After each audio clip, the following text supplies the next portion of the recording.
যদি মেয়েটাকে তোর বউ করতে পারতাম তাহলে কতই না ভালো হতো।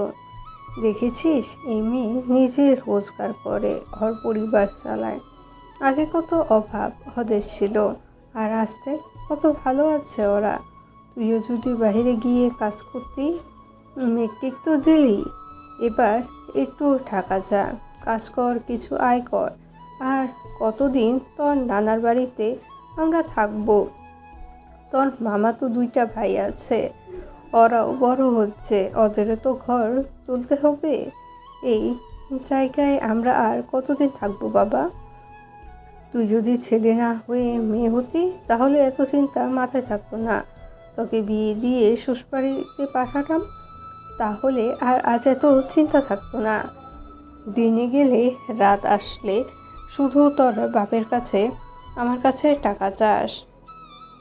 তোর মতন ছেলেগুলো পড়াশোনা বাদ দিয়ে ঢাকায় গার্মেন্টস করে চাকরি করে, তুইও তো করতে পারিস নাকি? এইভাবে তোকে আর কতদিন আমরা টাকা দেব?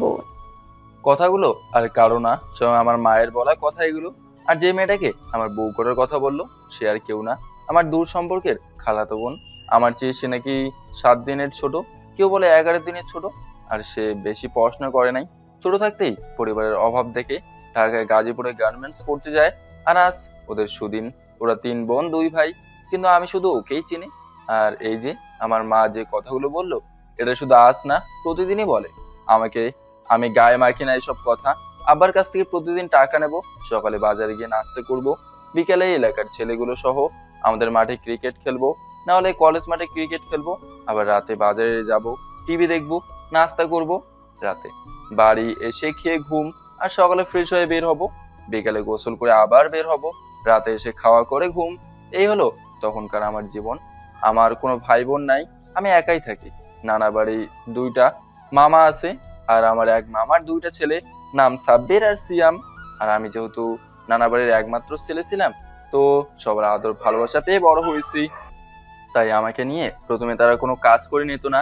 একটা ছেলে কষ্ট করে হলেও পড়াশোনা করিয়ে কিছু একটা ব্যবস্থা আমি নিজেই করে নেব, এটা পরিবারের সবার আশা। আমার বয়সী ছেলেরা তাদের পরিবারের জমি কিংবা তাদের বাবা সহ অন্যের খেতে কাজ করতে যায়, আর আমি কিছু করি না, করে অলস আর কি। আর হ্যাঁ, আমাদের বাড়িতে কোনো মেয়ে নাই। আর আমাদের বাড়িতে কেউ আসলে বুঝতে পারে এ বাড়িতে মেয়ে নাই বলে এই অবস্থা। কারণ একটা বাড়িতে মেয়ে থাকলে সে বাড়িটাই অন্যরকম হয়ে যায়। আর আমার অভ্যাস ছোট বড় সবার সাথে মেশা, আর সবার সাথে মানিয়ে নেওয়া। আমার একটুও কষ্ট হয় না, ধীরে ধীরে সব জানতে পারবেন। এই যে এর পিছনে যতগুলো টাকা নষ্ট করেছি, অন্য কারো 5টা সন্তানের পিছনেও এত টাকা কেউ নষ্ট করে না। দোষটা তো তোমার। প্রত্যেকটা দিন ওকে টাকা দেবার লাগবে নাকি? ওই কি এখন বড় হয় নাই? ওর নিজের খরচে টাকা নিজে তো জোগাড় করতে পারে। ওর মতন ছেলেগুলো মাইসের সোয়াক ছেলে মেয়ে, প্রাইভেট পড়ে বাপ মার হাতে টাকা দেয়, আর ওই পাইলে বাপ মার কাছ থেকে টাকা নেয়। তুই কি নাইমুলের ঔষধের দোকানে থাকবি, মাস শেষে 5,000 টাকা করে দেবে? না না, তার দরকার নাই। তোমরা নিজে ওর জমির কাজ করেন, তাও ওর মন পান না, আবার ওকে দোকাত থুবার চান। আব্বা 50 টাকা দেন। টাকা নাই। আজ কি কাজে গিয়েছিলাম নাকি যে তোকে টাকা দিব? তোর মার কাছ থেকে 100 টাকা নিলাম, এখন বাজারে গিয়ে তরকারি নিতে হবে। 50 টাকা আমাকে দেন, আর বাকি 50 টাকার তরকারি নেন। হ্যাঁ, তোর বাপ কাম পায় নাই, তোকে টাকা দেবে না। ছোট থাকি কতগুলা টাকা নষ্ট করেছিস তা কি জানিস? আর যদি তোকে টাকাগুলো না দিয়ে জমাইলে হয়, তাহলে এতদিনে চটি কিনে বাড়ি করির পাইলাম হয়। তোর পিছনে যতগুলো টাকা নষ্ট করেছি, অন্য কেউ তার বাচ্চার পিছনে এত টাকা নষ্ট করে নাই। এই যে কথাগুলো শুনলেন, সেটা আমার মা, আব্বা আর আমার কথা। সত্যি বলতে এতটা অবুঝের মতো ছিলাম যা বলার বাইরে। আর আমার পিছনে সত্যি অনেকটা টাকা নষ্ট করেছে। এত গরিব পরিবারের ছেলে হওয়া সত্ত্বেও আমাকে অভাবটা বুঝতে দেয় নাই তারা। স্কুলে কোনো টাকা লাগে না, আর আমি যে স্কুলে পড়াশোনা করেছি সেখানে আমাদের এলাকার আর কেউ নাই, তাই মিথ্যা বলে টাকা নিতাম। কিন্তু সেই টাকা নাস্তা এটা সেটা খেয়েই শেষ করতাম। নাহলে ক্রিকেট খেলতে গেলে সেখানে দিতাম আর কি। কোন রকমের নেশা করতাম না আমি। আর আমার আব্বার মতো সহজ সরল দুইটা মানুষ পুরো ইউনিয়নে নাই। আর আমার মা একটু রাগী টাইপের, আর আমার নানি আমার সব বিষয়ে সাপোর্ট করে আমাকে। আমি আমার মায়ের 2 টাকা নিলে বাড়িতে চিল্লাচিল্লি করে মাথায় তোলে। আর আব্বার শত শত টাকাও যদি আমি নেই, তবু আব্বা আবার জিজ্ঞেস করে আমার কাছে কোনো টাকা আছে কিনা। সবাই হয়তো সবার মাকে খুব ভালোবাসেন, কিন্তু আমি সেই ছোট থাকতে আমার আব্বাকে নিজের জীবনের চেয়েও বেশি ভালোবাসি। আমার মামারা যত মার মেরেছে আমাকে, আর আমার আব্বা শুধু 2বার মেরেছে। একদিন আব্বা একটা পিঠে থাপ্পড় দেওয়ার কারণে নিঃশ্বাস নিতে সমস্যা হয়েছিল। আরেকদিন মানুষের বাড়িতে টিভি দেখতে গেছি রাতে, তার জন্য টিনের দরজায় ধাক্কা মারে পিঠ কেটে যায়। এছাড়া আমার আব্বা আমাকে মারে নাই। আমার এখনো মনে আছে, যখন ক্লাস 6-এ ছাত্র, তখন আমি আব্বার পিঠে করে বাজার যাইতাম, আবার আব্বার পিঠে করে বাজার থেকে আসতাম। আর আমার বয়সের সকল ছেলে তাদের বাবার হাত ধরে বাজার আসা যাওয়া করতো। এর জন্য কত মানুষের কত কথা শুনেছে আব্বা। অন্য ছেলেরা যেখানে বাজার করতে যায়, আমি তখন এলাকার ছোট বড় সবার সাথে আড্ডা দেই। যাই হোক, অনেক কিছুই বললাম, এবার মূল কথায় আসি। আমি তখন এইচএসসি পাস করছি। আমার রেজাল্ট 4.87 ছিল। আমাদের ব্যাচে মাত্র 3 জন ফেল করে। আমরা সব বিভাগ মিলে মোট 267 জন ছাত্রছাত্রী ছিলাম। রেজাল্ট পাওয়ার পর সবাই পরামর্শ দিল মাগুরা কলেজে ভর্তি হওয়ার জন্য। কলেজ আমার বাড়ি থেকে 1 মিনিটের রাস্তা মাত্র। আমিও সবার কথা শুনে ভর্তি হলাম। আর হ্যাঁ, কলেজ ভর্তি হওয়ার আগে এই কলেজ মাঠে দুপুর থেকে সন্ধ্যা পর্যন্ত শুধু ক্রিকেট খেললাম। আমার সাথে ছিল বাদল ভাই, রুবেল ভাই, ফাইমুল, পিয়াল, মিনারুল, আলামিন, মহসিন ভাই, দিনাজপুরের রোজ ভাই, নাবিল, আরো আমাদের চেয়ে বয়সের ছোট ছেলেগুলো। আমার জীবনে শুধু 2টা জিনিস ছিল, ক্রিকেট আর বলিউডের 3 খানের সব মুভি দেখা। আর আমি এসএসসি দেওয়ার 1 বছর আগেই 3 খানের সব মুভি দেখা শেষ করে ফেলি। এসব মুভি আমি সিডি প্লেয়ার কিংবা ডিভিডি প্লেয়ার আর আমার হাতে যে বাটন ফোন ছিল তার মেমোরি কার্ডে কম্পিউটার থেকে ওনাদের মুভি নিয়ে দেখতাম। এই আর কি। প্রেম ভালোবাসা এসব আমার ভালো লাগতো না। আমিও ওসবের দিকে পা বাড়াতাম না। সব জায়গায় গিয়ে ক্রিকেট খেলতাম। আমারও নাম ডাকছিল, ভালো ভালো জায়গাও গিয়েছিলাম আমি। নিজের প্রশংসা নাকি করতে নাই, তবে এতটুকু বলবো, আমি শামীম অনেক ভালো ক্রিকেট খেলাম। প্যাস বলের সাথে হার্ড হিটার ব্যাটসম্যান হিসেবে অনেক খ্যাতি ছিল আমার সেই সময়গুলোতে। আর হ্যাঁ, আমি একটু সঙ্গপ্রিয় ছেলে ছিলাম। যেহেতু স্কুল দূরে ছিল, তাই বন্ধুগুলো দূরে ছিল। বাড়ির কাছে সেই সময় লিটু আনাম নামে একটাই বন্ধু ছিল আমার।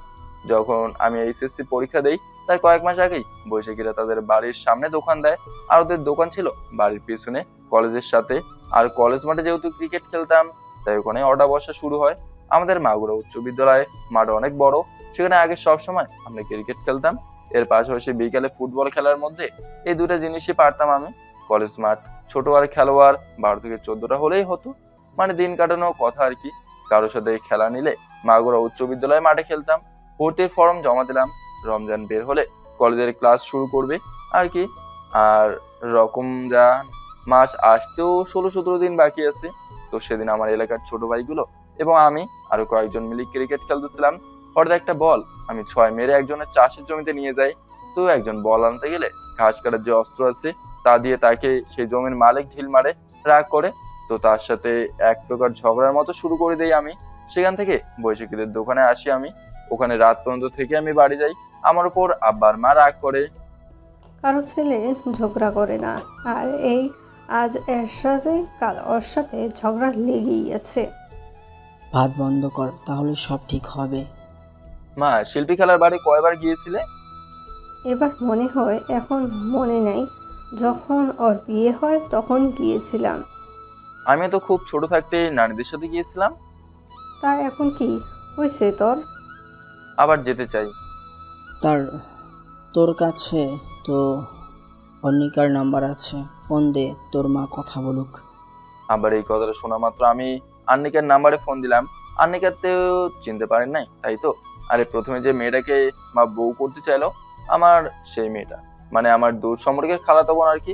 ফোন দেওয়ার পর মা আর আব্বা খালাখালুর সাথে কথা বললো। আমার ফোনের টাকা শেষ হলে আন্নিকা আবার নিজেই ফোন দিল। আবার কথা বলার শেষে খালা নিজেই বললো মা আর আব্বাকে যেতে। তখন মা বললো এখন তো আব্বার কাজ, তাই যেতে পারবে না। খালা তখন আমাকে যেতে বললো, কিন্তু আমি তো রাস্তা চিনি না, তাই মা বুদ্ধি করে আন্নিকাকে আসতে বললো। তখন খালা বলতেছে, আনিকা নামাজ বাদ কয়েকজনের বিয়ের দাওয়াত খেতে যাবে। মা বলল জুম্মার নামাজ শেষ করে দাওয়াত খেতে যাবে। 3-4টা দিন দিকে আমাদের বাড়ি এসে যেন আমাদের নিয়ে যায়। খালাও রাজি হলো। তারপর নানা রকম কথা বলা শেষে ফোন রাখলো। অন্নিকাকে বউ করে আনা লাগবে, তাহলে তোমার বেটা তখন নিয়ে ভালো হবে। কালকে যেহেতু আনিকা আসবে, নিয়ে যাবে ওকে, তখন দেখা দেখিও হবে। আবার পরে আমরা গিয়ে কথা বলবো। কি রে, তুই কি অন্নিকাকে বিয়ে করবি?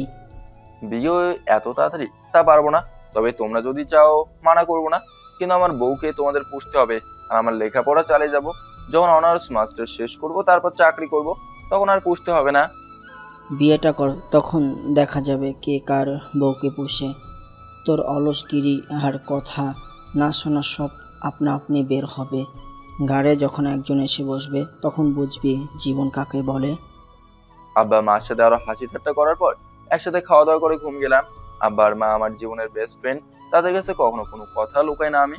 তাদেরকে সব ধরনের কথা বলি, কারণ যাতে তারা আমাকে কোনোদিন ভুল না বোঝে আর অন্যের কথা শুনে খারাপ কিছু না ভাবে। আর আমার যেহেতু আত্মীয় নাই, তাই একজনের বাড়ি যাব, ব্যাপারটাই কেন যেন একটু আলাদা আনন্দ দিতেছে আমাকে। আমিও নানা রকম ভাবনা চিন্তা করতে করতে ঘুমিয়ে গেলাম। পরদিন জুম্মার নামাজ পড়ে এসে বৈশাখীদের দোকানে গেলাম। কিছুক্ষণ বৈশাখীর সাথে দুষ্টুমি করলাম। আসলে বৈশাখীর তখন বয়স হবে 3 কিংবা 4 বছর। ও আমার কোলে বসলে বলে এটা আমার এসি চেয়ার, আমাকে পেলে আর কারো কাছে যেত না বৈশাখী। আর ছোট বাচ্চা আমার খুব পছন্দের। আইডিতে আমার আর বৈশাখীর অনেক পিক পাবেন। সেখান থেকে বাড়ি এসে দেখি আন্নিকা আর ওর ছোট ভাই সিয়াম এসেছি। আবার আমারও মামাতো ভাইয়ের নামও সিয়াম। আন্নিকা এসেই আমাকে তাড়া দিতে লাগলো, দ্রুত যেন বের হই। আব্বাকে মিষ্টি কিনতে পাঠিয়ে দিলাম। আব্বা মিষ্টি নিয়ে আসলো। আমিও বের হলাম রাস্তায়। যখন গাড়ির অপেক্ষা করতেছি, অনিকার নানি তালিম করে আসতেছে। আনিকাকে আমাদের বাড়িতে দেখেই নানা রকম কথা বললো। তখন আমার মন খারাপ হলো। মিষ্টি সেখানে ফেলে দিয়ে ঘরে চলে এলাম। আন্নিকা ও নানিকে অনেকগুলো কথা শুনিয়ে আমার কাছে এসে হাতে পায়ে ধরে আবার বের করলো। আবারও 3জন বের হলাম। গাড়িতে যেতে আন্নিকে সহ নানা রকম কথা বললাম। যখন ওদের এলাকাতে আসলাম, তখন ওকে দুটো মাঠ দেখালাম আর বললাম এই মাঠে আমি ক্রিকেট খেলেছি বহুবার। তখন সে বলতেছে, এখানে এসেছিস আর আমাদের বাড়ি যাসনি? আমি তাকে বললাম তোদের বাড়ি তো চিনি না, অনেক ছোটতে এসেছিলাম আমি। এরকম নানান কথা হতে হতে ওদের বাড়ির কাছে এসে হেঁটে হেঁটে ওদের বাড়ির পথ ধরলাম। রাস্তা থেকে ওদের বাড়ি যেতে 4 মিনিটের মতো লাগে। ওদের বাড়ি ঢুকে দেখি খালা আমাদের জন্য অপেক্ষা করতেছে। আমাকে দেখা মাত্র এগিয়ে আসলো। আমি মিষ্টির থলেটা খালার হাতে দিলাম। ঘর থেকে আরো দুটো মেয়ে বের হয়ে আসলো। খালাকে জিজ্ঞেস করলাম এরা কারা। খালা বলতেছে, এ হলো মানিকা আর ও হলো মিষ্টি। ওদের দেখিয়ে আমিও ঘরে ঢুকলাম। আমাদের চেয়ে অনেক গুণে ওরা এগিয়ে, ঘর বাড়ি, ঘরের ভিতরে আসবাবপত্র সবকিছু দিয়ে। আর এই বাড়িতে যে মেয়ে মানুষ থাকে তা খুব সহজেই বোঝা যাচ্ছে। ঘরে ঢোকা মাত্র আমাকে আপ্যায়ন করার জন্য উঠে পড়ে লাগলো মিষ্টি। আর মিষ্টি প্রথমে আমার সাথে গা জ্বলা কথা বলা শুরু করে দিল, মানে যাকে বলে ঝগড়াটে। একটা আরেকটা কথা যা বলে হার মানানো খুব কষ্টের। ঘরে ঢুকে আমি খালাকে বললাম এখন খাবো না, আগে ছোট খালাকে দেখবো, সে কবে দেখেছি তাকে। আর তার সাথে আমার কোনো দেখা বা কথা হয়নি। কিছুক্ষণ পর মানিকা আর সিয়াম আমাকে নিয়ে ছোট খালার বাড়িতে গেল। আন্নিকাদের বাড়ি থেকে 5 মিনিটের পথ। আর ছোট খালাকে আন্নিকার আম্মু নিজেই এখানে বিয়ে দিয়েছে। ছোট খালার অবস্থা অনেক করুণ। আগে নাকি খালু খালাকে অনেক মারধর করতো, জুয়া খেলতো, কাজ কাম করতো না ইত্যাদি। ছোট খালার এক মেয়ে এক ছেলে। ছেলেটার নাম মনে নেই, কিন্তু মেয়েটার নাম মনে আছে, নূপুর। ওর নাম, বয়স তখন 2.5 বছরের মতো। ছোট খালার সাথে দেখা করে কথা বলে আবার চলে আসলাম। পথে আবার আন্নিকার আম্মু আমাদের নেওয়ার জন্য এগিয়ে আসলো। আন্নিকার আম্মু আর ছোট খালা দুজনে আমার মায়ের চেয়ে অনেক ছোট। আন্নিকাদের বাড়িতে এসে বক্স ছিল, গান ছেড়ে দিলাম। হালকা কিছু নাস্তা করলাম। রাত হয়েছে। খালা রান্না করতে গেলে এর মাঝে আন্নিকার আর একটা ভাই স্বপ্ন এসে হাজির।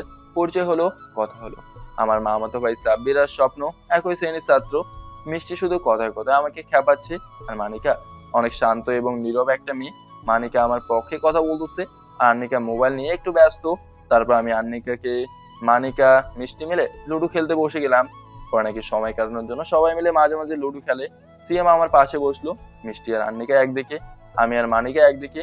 লুডো খেলা হচ্ছে, কিন্তু আমি আমার এলাকায় যেভাবে লুডো খেলি ঠিক তার উল্টো। এদের ওদিকে লুডো খেলায় এক পর্যায়ে হেরে গেলাম আমি আর মানিকা। হেরে যাওয়াতে মনটা একটু খারাপ হলো। মিষ্টি হাসতে লাগলো, আমাকে পচাতে থাকলো। রান্না শেষ হলে খালা খেতে লাগলো। আমি খালুর জন্য অপেক্ষা করতে বললে খালা বলে খালু নাকি রাত করে বাড়ি ফিরে। আমার খাবার প্লেটে খালা অনেক বেশি ভাত দিল। আমি খালাকে মানা করলাম এত খেতে পারবো না। তখন খালা বলে, তুই খেতে না পারলে আমি তো আছি। তখন আন্নিকা বলল, আমাদের বাড়ির যদি কেউ খাবার ছানে তা নাকি খালা নষ্ট হতে দেয় না, তিনিই খান নাকি? আর খাবার নষ্ট নাকি শয়তান করে, এটা খালা বলে। আমিও বেশি খেতে পারলাম না। খালা আমার সারা ভাত খেলো, আমাকে খারাপ লাগলেও মিষ্টি বলে, এখানে খারাপ লাগার কোনো মানেই হয় না। খাওয়া শেষ করার পর যখন শুলাম তখন দেখতেছি আন্নিকা কার সাথে যেন ফোনে কথা বলতেছে। আমার তখন কেন জানি খুব খারাপ লাগতেছিল। কথা বলা শেষ হলে আন্নিকা বলল, এই তুই আসিফ আকবরের কেন প্রেমে হারিয়ে যায় এই গানটা ছাড়তো। গাছ ছাড়ার পর হঠাৎ একটা ছেলে আসলো, আর তার সাথে আন্নিকা মিষ্টি হেসে হেসে কথা বলতেছে। আমার সন্দেহ হলো এটা আন্নিকার প্রেমিকা নয় তো। আর ছেলেটা আন্নিকার কাছ থেকে ফোন নিয়ে ওদের সাথে সেলফি তুললো, আর মিষ্টি কিছু পিক ওকে এডিট করতে বললো। যা থেকে মনটা পুরো খারাপ হলো। মনে মনে নিয়ত করলাম বাড়ি চলে যাব কালকেই। রাতে খালে আসলে ওনার সাথে কথা হলো। তারপর আমি সিয়াম স্বপ্নে এক খাটে, আন্নিকা মিষ্টি মানিকা ওরা আর একটা খাটে। খালা খালো অন্য ঘরে ঘুমালো। সন্ধ্যার দিকে এসেছি, তাই ভালো করে এবারে কিছুই দেখা হয়নি। রাতে ঘুম আসতেছে না, তখন বাড়িতে থাকলে মোবাইল টিপতে টিপতে ঘুমাতাম। আর এখানে নেট পায় না। আর আমাদের বাড়ি মেন রাস্তার সাথে, গাড়ির শব্দ ছাড়া ঘুমাতে পারে না। এখানে কোনো গাড়ি যাওয়ার অবস্থা নাই, মানে রাস্তা আছে কিন্তু গ্রামের রাস্তা যাকে বলে। কোনো রকম কখন যে ঘুমিয়ে গেছি জানি না। আর নিয়ত করছি কালকেই বাড়ি চলে যাব। সারা রাত ঘুমাতে পারে নাই ঠিকভাবে, না রকম চিন্তা মাথায় ঘুরপাক খায়। কি জন্য আসলাম আর কি হলো আমার। একে তো গাড়ির শব্দ ছাড়া ঘুম ধরে না, তার উপর আবার যার জন্য এসেছি সে আমার অন্য কারো। ফজরের আজানের সময় আমার ঘুম ভেঙে যায়। অনেক চেষ্টা করি ঘুমানোর, কিন্তু চোখে ঘুম আসে না। সকাল 6টার সময় বিছানা থেকে উঠি, উঠে দেখি খালা আঙিনায় ঘর ঝাড়ু দিতেছে। আমি খালাকে কোনো কিছু না বলে একটু বাইরে বের হলাম। বাড়িতে থাকলে সকালের সূর্য কখনো দেখা হয় না, তাই ভাবলাম একটু হাঁটি আর সকালের আবহাওয়া গায়ে মাখি আর রাস্তাগুলো চিনে রাখি। আন্নিকাদের বাড়ি পার হয়ে সামনে আরো দুটো বাড়ি পার হলাম। হঠাৎ দেখলাম একটা সুন্দর মেয়ে লিচু বাগানে হাঁটাহাঁটি করতেছে। আমি তাকে চিনি না, সে কে আর বাড়ি কই কি করে কিছু না। হঠাৎ মেয়েটা আমাকে খেয়াল করলো আর আমার দিকে কেমন করে তাকিয়ে থাকলো। তার চাহনি দেখে আমি একটু অবাক হলাম। হতে পারে আমি এই এলাকাতে নতুন, আর তাছাড়া আমাকে কখনো দেখে নাই। আমি মেয়েটাকে পাত্তা না দিয়ে আবারও সামনের দিকে হাঁটা শুরু করলাম। প্রায় ঘন্টাখানেক হাঁটলাম আমি। খালার বাড়ি ফিরে এসে দেখি আমার জন্য সকালের নাস্তা তৈরি করেছে। আবার বাড়ির সবাই সকাল সকাল উঠেছে, মিষ্টি রান্না করা নিয়ে ব্যস্ত হয়ে আছে। আমি যে বাড়িতে এসেছি মিষ্টি সেদিকে খেয়াল করে নাই। আমি যখন খালার সাথে কথা বলতেছি, কি বাবা, সকাল সকাল কোথায় যাওয়া হচ্ছিল? সেই ছোট থাকা অবস্থায় একবার আসছি আমি তোমাদের বাড়ি খালা। তখন তো 3টা নানি সাথে ছিল, আর তোমার বাড়িও মনে হয় এখানে ছিল না। আর মানিকা বা মিষ্টি কেউ ছিল না, মানে ওদের তখন তো জন্মই হয় নাই। আমি যেবার এসেছিলাম সেবার আমি আর আন্নিকা ওর বড় আব্বুর বড়ই গাছ থেকে কত বড়ই খাইছি। সেবার তো আমার সাথে মঞ্জিলা নানিও ছিল, কিন্তু আজ সেই নানি বেঁচে নাই। আর নানি মারা যাওয়ার সময় তো তোমরা কেউ তাকে দেখতেও যাও নাই। তখন তো আর আমরা কেউ বাড়িতে ছিলাম না, তখন তো আমরা সবাই ঢাকাতে ছিলাম। মিষ্টি তোর খালু স্বপ্ন বাড়িতে ছিল শুধু। জানিস বাবা, মঞ্জিলা খালার সবগুলো অভ্যাস মিষ্টি পাইছে। মঞ্জিলা খালা যেমন রাগ হলে পায়ের স্যান্ডেল তুলে দেখাতো, ঠিক ওই কাজটাও মিষ্টি করে। সবার ছিল ছিল মঞ্জিলা নানি, আর সবার আগে বিদায় নিল। আমার মায়ের থেকে বছর 5 বড় হবে, তাই না খালা? ওই রকমই হবে আর কি। আচ্ছা, এবার সব বিষয় ক্লিয়ার করে দেই। আমার নানিরা 4 বোন 2 ভাই। আমার নানির এক ভাই বড়, তারপর আমার নানি, তারপর আন্নিকার নানি, তারপর একটা নানা, তারপর বাকি 2জন নানি। আর সবার যে ছোট নানিটা ছিল তিনি তখন মারা গেছেন। আর তার বড় যে নানিটা ছিল, মানে যে 3 নাম্বার ছিল, তার বিয়ে হয়নি বা তাকে বিয়ে দেওয়া হয়নি। আমার নানি আর আন্নিকার নানি 2জন মায়ের পেটের বোন। আর বাকি ভাই বোন গুলো নানা বাড়ির মধ্যে আমার মা সবার বড়, আর সবার বড় নাতি আমি। নানের ভাইদের আল্লাহ দিলে অনেক সম্পত্তি, কিন্তু নানিগুলোর কারো ভাগ্যে কিছু নাই। আর আন্নিকার নানি দ্বিতীয় বিয়ে করে, সেখানে আন্নিকার মা আর খালা থাকে। আর আন্নিকার 7 মামা 2টো আছে, আর একটা সৎ খালা আছে, আর তাদেরও ছেলে মেয়ে আছে। আমার নানি আর আন্নিকার নানির পাশাপাশি বিয়ে হয়, বুঝেছেন তো সবাই এবার? আমাদের কথা শুনে মিষ্টি আমার দিকে কেমন চোখে তাকিয়ে আছে। মানিকা খুব মনোযোগ দিয়ে সব কথা শুনতেছে। তখন আন্নিকা আমাকে উদ্দেশ্য করে বলতেছে, কিরে, শুধু কি বকবক করবি নাকি নাস্তাও করবি? আমি তো আবার সকালের নাস্তা 9টা বা 10টা না বাজলে খাই না, এখন পরে গেলাম। আর এক ঝামেলায় সময় মাত্র 7টা বাজে। আর এত সকালে আমার খাওয়ার কোনো রুচি থাকে না। আমি যে এত সকালে খাই না, আরো দেরি খাবো আমি। কেন রে, দেরি খাবি তুই? তখন খালা ব্যাপারটা বুঝতে পেরে বলল, মাগুরার মানুষ একটু দেরি করে খায়। আর পরশু রাতে তো দুলাভাই বলল ওদের সকালের খাবার 9টায়, দুপুরের খাবার বিকালে, আর রাতের খাবার খেতে খেতে 11টা বাজে। তাহলে কি তুই এখন খাবি না? একটু পর খাই, ততক্ষণে ফ্রেশ হইনি আমি। মিষ্টি এসব শুনে আমার দিকে কেমন করে তাকিয়ে থেকে বললো, মাগুরার মানুষ তো খারাপ, আর ওরা কখন খাবে না খাবে তা কি ঠিক আছে নাকি? এই, তুই ছোট আছিস, ছোটর মতো থাক। আর মাগুরো মানুষ কিন্তু, তোর আম্মুও মনে রাখিস। এত কথা না বলে যা, মুখ ধুয়ে ফ্রেশ হয়ে খেতে আয়। এটা তোর বাড়ি না, বুঝলি? আমরা যা বলবো তাই করে তোকে চলতে হবে। আমি মিষ্টির কথার সাথে কোনো কথার উত্তর দিতে পারি না। সে আসছে থেকে আমাকে কথা বলতে বলতে রান্নার কাজও করতেছে সে। আমার কোনো উত্তর না পেয়ে সে আবার বলা শুরু করে দিল, ওই কথা কি তোর কানে ঢোকে না নাকি? মাগুরার মানুষ প্রতিবন্ধী? এই তুই কি আমাকে অপমান করতেছিস এসব বলে? যাদের মান নাই তাদের আবার অপমান। মাগুরার মানুষ কত খারাপ, আর তোদের আবার মান আছে নাকি? তা শুনি, মাগুরার মানুষ তোর কি ক্ষতি করছে? মাগুরার মানুষগুলো বিড়ি সিগারেট খায়, বউকে মারে, তালাক দেয়, যৌতুকে টাকার জন্য বউয়ের গায়ে হাত তোলে।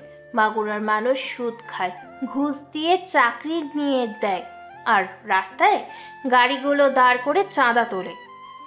এই মাগুরার মানুষ শুধু এইসব করে না, তোদের রংপুরের মানুষও এইসব করে, বুঝলি?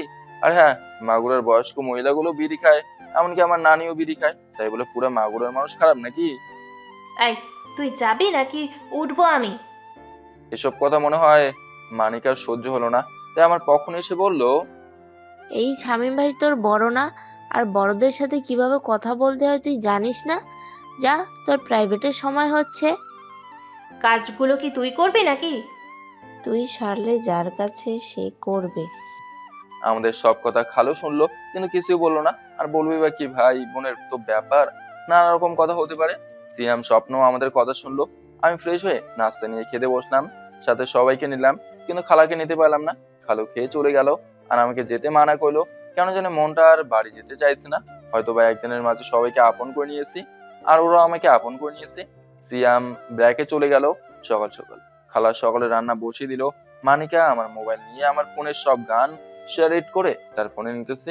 নাস্তা করার শেষে আমি খালাকে বলতেছি, আচ্ছা খালা, ছোট থাকতে তুমি আর মা একসাথে কি কখনো বের হও না? আরে তোর মা আমি সব সময় খেলা করতাম, মাছ ধরতে যাইতাম, ঘুরতাম, কত কি করতাম আমরা। কিন্তু আমাদের দুজনের বিয়ে অনেক ছোট থাকতে হয়ে যায়, তারপর তো আর সেরকম করে আসা যাওয়া হয় না। আর তোর বাপ মা তো একবারও আমাদের বাড়ি আসলো না, আর আমি তোর খালু কতবার গেলাম। আমি, খালা, আন্নিকা, মানিকা আর অনেক ধরনের কথা বললাম, হাসি ঠাট্টা করলাম। এভাবে প্রায় অনেকটা সময় চলে গেছে। বাড়ির পেছনে ঘাস লাগাইছে খালু, ঘাস কাটতে গেছে স্বপ্ন। খালাদের অনেক গরু ছাগল আছে, চাষের জমি বন্ধক নেওয়া আছে। খালাদের মোট 4টা ঘর, তার মধ্যে একটা গোয়াল ঘর, বাকিগুলো থাকার ঘর, রান্নাঘরও আছে, যা আমাদের নাই বললেই চলে। খালাদের অবস্থা অনেক ভালো। আমি যে সময় গেছি সেই সময়টা ভুট্টা তোলার সময়, আর গাছে আম পাকা আছে অনেক। আনিকা স্বপ্নকে দিয়ে গাছ থেকে পাকা আম পাড়িয়ে নিল। আমি সিলিয়ে দিয়ে আনিকায় এক হাত দিয়ে আমাকে খাইয়ে দিতে থাকলো, আর এক হাত দিয়ে মোবাইলে মেসেজ করতে থাকলো। আমার ফোন ওদের ঘরে রেখে বক্সে আসিফ আকবরের গান ছেড়ে দিলাম, বাজতে থাকলো। তখন হঠাৎ করে সকালে সেই মেয়েটার কথা আমার মনে পড়ে গেল। আচ্ছা আনিকা, সকালে ওইদিকে লিচু বাগানে একটা মেয়েকে দেখলাম, মেয়েটাকে চিনিস তুই? আমার এই কথা শুনে মানিকা বলতেছে, মেয়েটা ফর্সা, গোল মুখ, চিকন, অতটা লম্বাও না, আর মাথার চুল ছেড়ে দেওয়া। একেবারে ঠিক বলেছিস। আনিকা বলতেছে, আমাদের বাড়ি বেড়াতে এসে কি তুই মেয়ে দেখা শুরু করলি নাকি? নাকি মেয়েটাকে তোর পছন্দ হয়েছে? আর তোর বয়সী ছেলে তো 5-7টা প্রেম করে এখন। আরে আন্নিকা আপু, শামীম ভাই ফাতেমা আন্টির কথা বলতেছে। আর ফাতেমা যেহেতু আমাদের আন্টি হয়, তাহলে শামীম ভাই কেমন করে প্রেম করবে? এখন তো ফাতেমা শামীম ভাইয়েরও আন্টি হয়।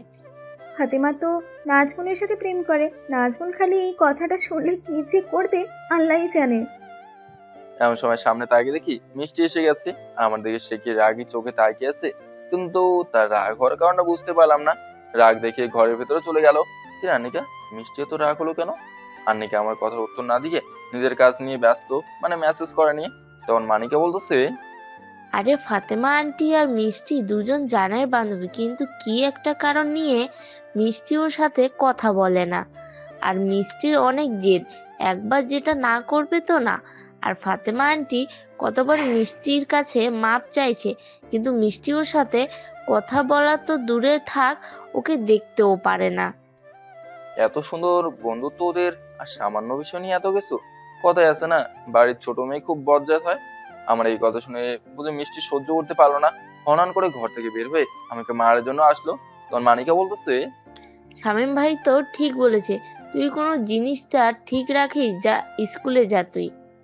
তোকে বাড়িতে কে আনছে রে? যা তোর শ্বশুর বাড়ি যা, এখানে তোর ভাত নাই, আজকেই চলে যাবি তুই। আমি তো মিষ্টির কথা শুনে অবাক। মানিকার বিয়ে হয়েছে, তা আবার আন্নিকার আগেই। ব্যাপারটা তো বুঝলাম না আমি। মানিকা মিষ্টির এমন কথা শুনে মুখটা কালো করে ফেললো। আর মিষ্টি যে কথাটা সত্যি সত্যি বলেছে তা মিষ্টির রাগ দেখেই বোঝা যায়। তখন খালা রান্না বাদ দিয়ে বাইরে এলো। এই তুই স্কুল যা, আর ঘরে ওই জায়গায় টাকা আছে, স্কুল গিয়ে খেয়ে নিস, আর টিফিনের সময় বাড়ি এসে খেয়ে যাস। আন্নিকা ও মিষ্টির কথাটা শুনে রাগ হয়েছে, কিন্তু খালার জন্য আর আদরের ছোট বোন বলে কিছু বলতে পারতেছে না। মিষ্টি রাগ করে আবার ঘরে গিয়ে স্কুল ড্রেস পরে না খেয়ে স্কুলে চলে গেল। তখন খালা আর আন্নিকা মানিকাকে বলতেছে, এই, তোর কোনো কাজ নেই, ওর সাথে কথা বলে গেছিস কেন তুই? আন্নিকা, তুইও আবার ওর পিছনে লাগছিস কেন? ওই, কি চুপ করে থাকতে পারে না? নিচে তো দেখলে তোমার ছোট মেয়ের কথা, বাড়িতে না থাকলে যা হয় সবাই মাথার উপর ওঠে না। একজনের করে একটা করে পা ধরবো আর এক হাত দিয়ে চড়াবো। এবার সবগুলোর টেরা ঘাড় সোজা করে দিয়ে ঢাকা যাবো আমি। আন্নিকার এমন কথা শুনে মানিকা কাঁদতে কাঁদতে ঘরে গেল। তখন খালা বলল, ঢাকায় থাকা অবস্থায় মানিকা শেরপুরের একজনের সাথে প্রেম করে, আর ঢাকায় ওদের বিয়ে হয়, শ্বশুর বাড়িও যায়। কিন্তু যৌতুকের টাকার জন্য মানিকা এখন বাপের বাড়ি, হাতেও টাকা নেই। যা ধান জমি থেকে পাইছে তা বিক্রি করে ঋণ পরিশোধ করছে, আর খালুর কাজে লাগাইছে। ঈদের পর সব ব্যবস্থা করে মানিকাকে শ্বশুর বাড়ি পাঠাবে, ততদিন মানিকা এখানে থাকবে। সকালের খাবার খেয়ে আবারও বাইরে সবাই একসাথে বসলাম। খালা বাইরে ধান রোদে দিছে, আর ধানে পা দিতেছে। এমন সময় হুজুর টাইপের একটা মানুষ সেখান দিয়ে যেতে হলে খালা আমাকে দিয়ে সেই হুজুরটাকে অনেক রকমের কথা শোনায়। তখন আন্নিকা আমাকে বলে, এই লোকটা ফাতেমার চাচা হয়, কিন্তু লোকটা খারাপ, একটু মুখের ভাষাও ভালো না। একদিন নাকি ছাগল ওদের খেতে যায়, তার জন্য লাঠি দিয়ে খালার স্বপ্নকে মারতে আসছিল নাকি সেই লোকটা। ওই লোকটা বাদে ওদের সব ভাইদের সাথে খালাদের ভালো সম্পর্ক। আমরা বাইরে লুডো খেলতেছিলাম, হঠাৎ সকালে সেই মেয়েটা মানে ফাতেমা আন্টি আসে আমাদের কাছে। এসেই হাত ভর্তি ব্লেডের ভাঙার টিকরা নিয়ে আসে, আর সাথে করে এক পাত্তা ঘুমের ট্যাবলেট নিয়ে আসে। এসব সে আন্নিকাকে দেয়। এই যে নাজমুল আবার কি সব পাগলামি শুরু করে দিচ্ছে। আমি নাকি ওকে ভালোবাসি না, তার জন্য নিজের দুইটা হাত কেটে কেটে কি কি করে ফেলেছে। এখন নাকি ঘুমের ট্যাবলেট খাবে। এটা কেড়ে নেওয়ার পর বলতেছে ওর কাছে নাকি বিষের বোতল আছে। আন্টি কিছু একটা করো, না হলে আবার কি থেকে কি হয়। আন্নিকা ফাতেমার কাছ থেকে ওসব নিয়ে নাজমুলকে আবার ফোন দিল। তখন ফাতেমা আমাকে লক্ষ্য করলো আর জানতে চাইলো আমি কে। মানিকা বলে দিল আমি ওদের খালাতো ভাই হই, আর কালকে সন্ধ্যার পরে আমি এসেছি, আর আজকে যে তাকে দেখেছি সে কথা বললো। ফাতেমা কিছুক্ষণ আমার সাথে কথা বলেই অনেক ফ্রি হয়ে গেল। আমি ওদের সবার মতো ফাতেমাকে আন্টি বলা শুরু করে দিলাম। এর মাঝে নাজমুল চলে আসলো। আর এই তো সেই ছেলে যে গতকাল রাতে আন্নিকাদের বাড়িতে এসেছিল, আর তার সাথে আন্নিকার সম্পর্কের কথা মনে করেছিলাম আমি। তুই এসব কি শুরু করেছিস? জানিস না ওর বাপ নেই? চাচাদের বাড়িতে কাজ করে, তোকে কখন সময় দিবে সে? তাহলে ও আমার কথা শুনে না কেন? ও অন্য ছেলের সাথে কিসের এত কথা বলে? ওর ফোন দেখ, অন্য একজনের নাম্বার আছে, কথা বলে। তোর কি কথা শুনি না আমি? ওটা আমার খালাতো ভাই হয়, তার সাথে মা কথা বলে। আমার সাথে কথা বলতে চাইলে আমি কি করব? আন্নি আপু, ও মিথ্যা কথা বলতেছে। আন্নি আন্টি, আমি বাড়ি গেলাম। এই পাগলটার পিছনে অনেক সময় গেছে, সকাল থেকে খেতে পারি নাই, আর কাজও পড়ে আছে। কাজ না করলে আবার চাচা আমাকে আর মাকে বকবে। আমি গেলাম। আর তোমার ফুফুর ছেলেকে ভালো হতে বলো, এসব পাগলামি যেন আর না করে। ফাতেমা চলে গেল। আন্নিকা নাজমুলকে অনেক কথা বোঝালো, তারপর আমার সাথে পরিচয় করে দিল। আমি তাকে অনেক কথা বুঝলাম। নাজমুলের সাথে আমারও ভালো একটা সম্পর্ক হয়ে গেল। আন্নিকা নাজমুলকে সার্চ করে ওর প্যান্টের পকেট থেকে সিগারেটের প্যাকেট আর ঘুমের ট্যাবলেট আবার বের করে ওকে বাড়ি গিয়ে খেতে বললো। আন্নিকাদের বাড়ির সাথে বাড়িটাই নাজমুলদের। নাজমুলকে বলল আমি তার বড় আর তার খালাতো ভাই হই, তাই নাজমুল আমাকে ভাই বলেই ডাকে। দুপুরে গোসল করে আবার খাওয়া করে একটু বাইরে বের হলাম। প্রচন্ড গরম। দেখতে পেলাম আন্নিকাদের এলাকার ছেলেগুলো ক্রিকেট খেলতেছে। লোভ সামলাতে না পেরে আমি ওদের সাথে ক্রিকেট খেলতে গেলাম। ক্রিকেট খেলে খালার বাড়ি ঢুকে দেখি মিষ্টি স্কুল থেকে চলে এসেছে। এসেই মিষ্টি ফ্রেশ না হয়ে বাড়ির কাজে লেগে পড়লো। আমি ফ্রেশ হয়ে ঘরে গিয়ে একটু বিশ্রাম নিতেছি। মানিকা আমার কাছে এসে নানা রকম কথা বললো তার বিষয়ে, আর আমিও মানিকাকে নিজের বোন মানা শুরু করে দিলাম। আর মানিকাকে বোন মারার কারণ হলো আমার মা আর তার চেহারা হুবহু এক। মানিকা আমার কাছ থেকে বাইরে গেল, সেই সময় আমার ফোনে একটা কল আসলো। আর কলটা করছে আমার স্কুল বান্ধবী ঝর্ণা। ওর সাথে কিছুক্ষণ কথা হলো। আর আমাদের আর একটা হিন্দু বান্ধবী আছে, নাম শ্রীমতী বন্যা রানী। হারায় বন্যার সাথে আমার খুব ভালো ভাব ছিল, তাই আমার স্কুলের বন্ধু বান্ধবী সবাই মনে করতো আমার সাথে বন্যার রিলেশনশিপ আছে।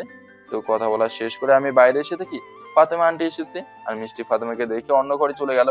মানিকা আন্নিকা আমাকে জিজ্ঞেস করতেছে, ভাই তুই কি প্রেম করিস নাকি? এত কথা কার সাথে ফোনে বলিস? আরে ওটা আমার স্কুলের বান্ধবী, ওর সাথে কথা বললাম আমি। আন্নিকা আমাকে বলতেছে, আমার বিশ্বাস হয় না, এখনকার ছেলেগুলো অনেকগুলো প্রেম করে। তুই আমাদেরকে কেন বলতেছিস প্রেম করিস না? দেখ আমি প্রেম করি না, আর অন্য ছেলেদের মতো মেয়েদের পিছনে আমি ঘুরিও না। ওসব প্রেম করার মতো সময় নাই আমার। ক্রিকেট খেলা হলেই চলবে, ওসব প্রেম করে আমার কোনো কাজ নাই। তোর ওই খেলা হবে, কিন্তু কাজ কাম করা হবে না। বাপ মায়ের জন্য কিছু করতেও পারবি না। পড়াশোনা শেষ হোক, তারপর তখনও অনেক সময় পড়ে আছে। আর ছেলেগুলো মনে হয় পড়াশোনার পাশাপাশি কাজ করতেছে না। আসলে তোকে ছোট থেকে আদর দিতে দিতে বাদর বানাইছে। ফাতেমা আন্টি আমাদের কথা শুনে হাসতেছে আর বলতেছে, তোমরা দুজন কি সতীন নাকি? এত কথা আর ঝগড়া কেমন করে করতে পারিস? আর আঙ্কেল আপনি কাজ করলে ক্ষতি কি? আরে ক্ষতি নাই তো, কিন্তু পড়াশোনা তো করতে হবে নাকি? আঙ্কেল পড়াশোনার ভাত নাই, টাকা না থাকলে পড়াশোনা করে লাভ নাই। টাকা যার চাকরি তার, এটা মাথায় রাখবেন। এমন আরো নানা রকম কথা বলার পর মিষ্টি ঘরের দরজার কাছ থেকে আমাদের দিকে অগ্নিমূর্তির রূপ ধারণ করে দেখতে থাকলো। তার মানে হলো এখান থেকে যেন ফাতেমা চলে যায়। আমি মনে মনে সিদ্ধান্ত নিলাম কি করে আবার মিষ্টি আর ফাতেমাকে এক করা যায়। এসব ভাবতেছি, সেই সময় নাজমুল এসে গেল। নাজমুল এসেই আরো কথা হতে থাকলো। এমন সময় খালু বাড়িতে আসলে খালা বলতে থাকলো, ফাতেমা তুই বাড়ি যা, আন্নিকার বাপ রাগ হবে। নাজমুল থাকিস না এখন, এমনি সবাই তোমাদের দুজনের বিষয়ে জেনে গেছে। মামা কিছু বলবে না? না বাবা, থাকা হবে না। আর ফাতেমা যা, তুই তোর চাচা শুনলে মারি ফালাইবে। ফাতেমা চলে গেল, নাজমুল থাকলো। আমরা সবাই আরো নানা রকম কথা বলতে থাকলাম। সেদিনের মতো দিনটা গেল। রাতে আবার লুডো খেয়ে ঘুমিয়ে গেলাম। পরদিনও ফজরের সময় ঘুম ভাঙলে আবার সকালে ঘুরতে বের হলাম। ঘুরতে গিয়ে আজও ফাতেমা আন্টির সাথে দেখা। তিনিও আমার সাথে একটু হাঁটলেন, তারপর উনি বাড়ি গেল, আমিও চলে আসলাম। বাড়ি এসে নাস্তা করে আবার সবাই একসাথে বসলাম। মিষ্টি আর মানিকা শাকিব খানের পুনর্দৈর্ঘ্য প্রেম কাহিনী ছবিটা দেখতে থাকলো। মিষ্টিদের বাড়িতে মেহেদির গাছ ছিল, তাই মিষ্টিকে মেহেদি পাতা এনে পিষতে বললাম। মিষ্টি মেহেদি পাতা পিছলো, আমি ওকে মেহেদি দিয়ে দিতে বললাম, কিন্তু ওনাকে স্কুলে যাবে তাই সে ঘরে চলে গেল। এর মাঝে ফাতেমা আন্টি আসলে ওনাকে দিয়ে দিতে বললাম। ফাতেমা আন্টি 2 আঙ্গুলে দেওয়ার পর ওনার ডাক আসলে উনি চলে গেলেন। মিষ্টি রাগ করে ঘর থেকে বের হয়ে আসলো। এসেই, কি হলো? এত আন্টি আন্টি করিস, তোকে দিয়ে দিল মেহেদি? এতই যদি তোর জলে তা তুই দিয়ে দে। ফাতেমা তো তোর আন্টি হয়, আবার বান্ধবীও হয়। ওর কথা বলবি না বলে দিলাম তোকে। দে তোর হাত। মিষ্টি আমাকে মেহেদি দেওয়া শুরু করে দিল। একে একে সবাই মেহেদি দিল। নাজমুল এসেও দিল। একজন মহিলা আসলো, তিনিও দিল। সেই মহিলার সাথেও মিল হয়ে গেল। শেষ বিকেলে দেখে আমি মিষ্টি আন্নিকা মানিকার স্বপ্ন একসাথে ফাতেমার বড় আব্বার বালুতলা দিঘির পাড়ে গেলাম। বের হতে যেতে যেতে আন্নিকা আর মানিকার কথা কাটাকাটি হলো, তবুও দুজনকে বুঝে নিয়ে গেলাম। সেখানে গিয়ে সবাই পিক তুললাম। তারপর সন্ধ্যার দিকে বাড়ি ফিরে আসলাম। রাতে খেয়ে ঘুমিয়ে গেলাম। পরদিন একই ঘটনা। সকালে মিষ্টিকে প্রাইভেট আর স্কুল যেতে মানা করলাম। আর মিষ্টিকে জিজ্ঞেস করলাম কিসে পড়ে। মিষ্টি তখন বললো 9ম শ্রেণীর ছাত্রী সে। সকালে খেয়ে দিয়ে আমি আর মিষ্টি এক ধরনের গেম খেললাম। সেখানে কিছু শব্দ আছে যা ব্যবহার করার পর মানে আসে আমি তোমাকে ভালোবাসি কিংবা পছন্দ করি, এই ধরনের আর কি। আর মিষ্টি বারবার ভালোবাসি ভালোবাসি বলতেছে। হঠাৎ কেন জানি আমি মিষ্টির প্রতি দুর্বল হয়ে গেলাম। সেখানে মিষ্টির ফোন নাম্বার নিলাম, আরো কথা হলো।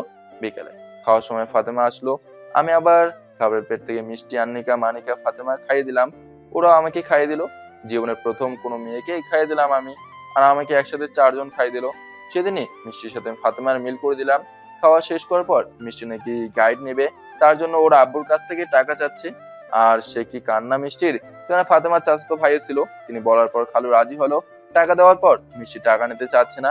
খালু আর ফাতেমার চাচাতো ভাই চলে যাওয়ার পর আমি নিজ হাতে মিষ্টির চোখের পানি মুছে দিলাম। তখন খালা বলতেছে, মিষ্টি, শামীমকে তোর সাথে নিয়ে যা।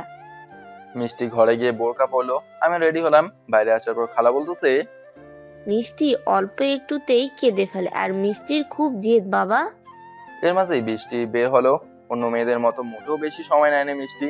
দুজনে একসাথে বের হলাম, একসাথে একটা অটো করে দুজনে লাইব্রেরি চলে গেলাম। দুজন পাশাপাশি ছিলাম আমরা।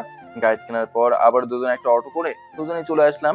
তখন কেন জানি মনের ভিতরে অন্যরকম এক ভালো লাগা তৈরি হয়ে গেল মিষ্টির জন্য।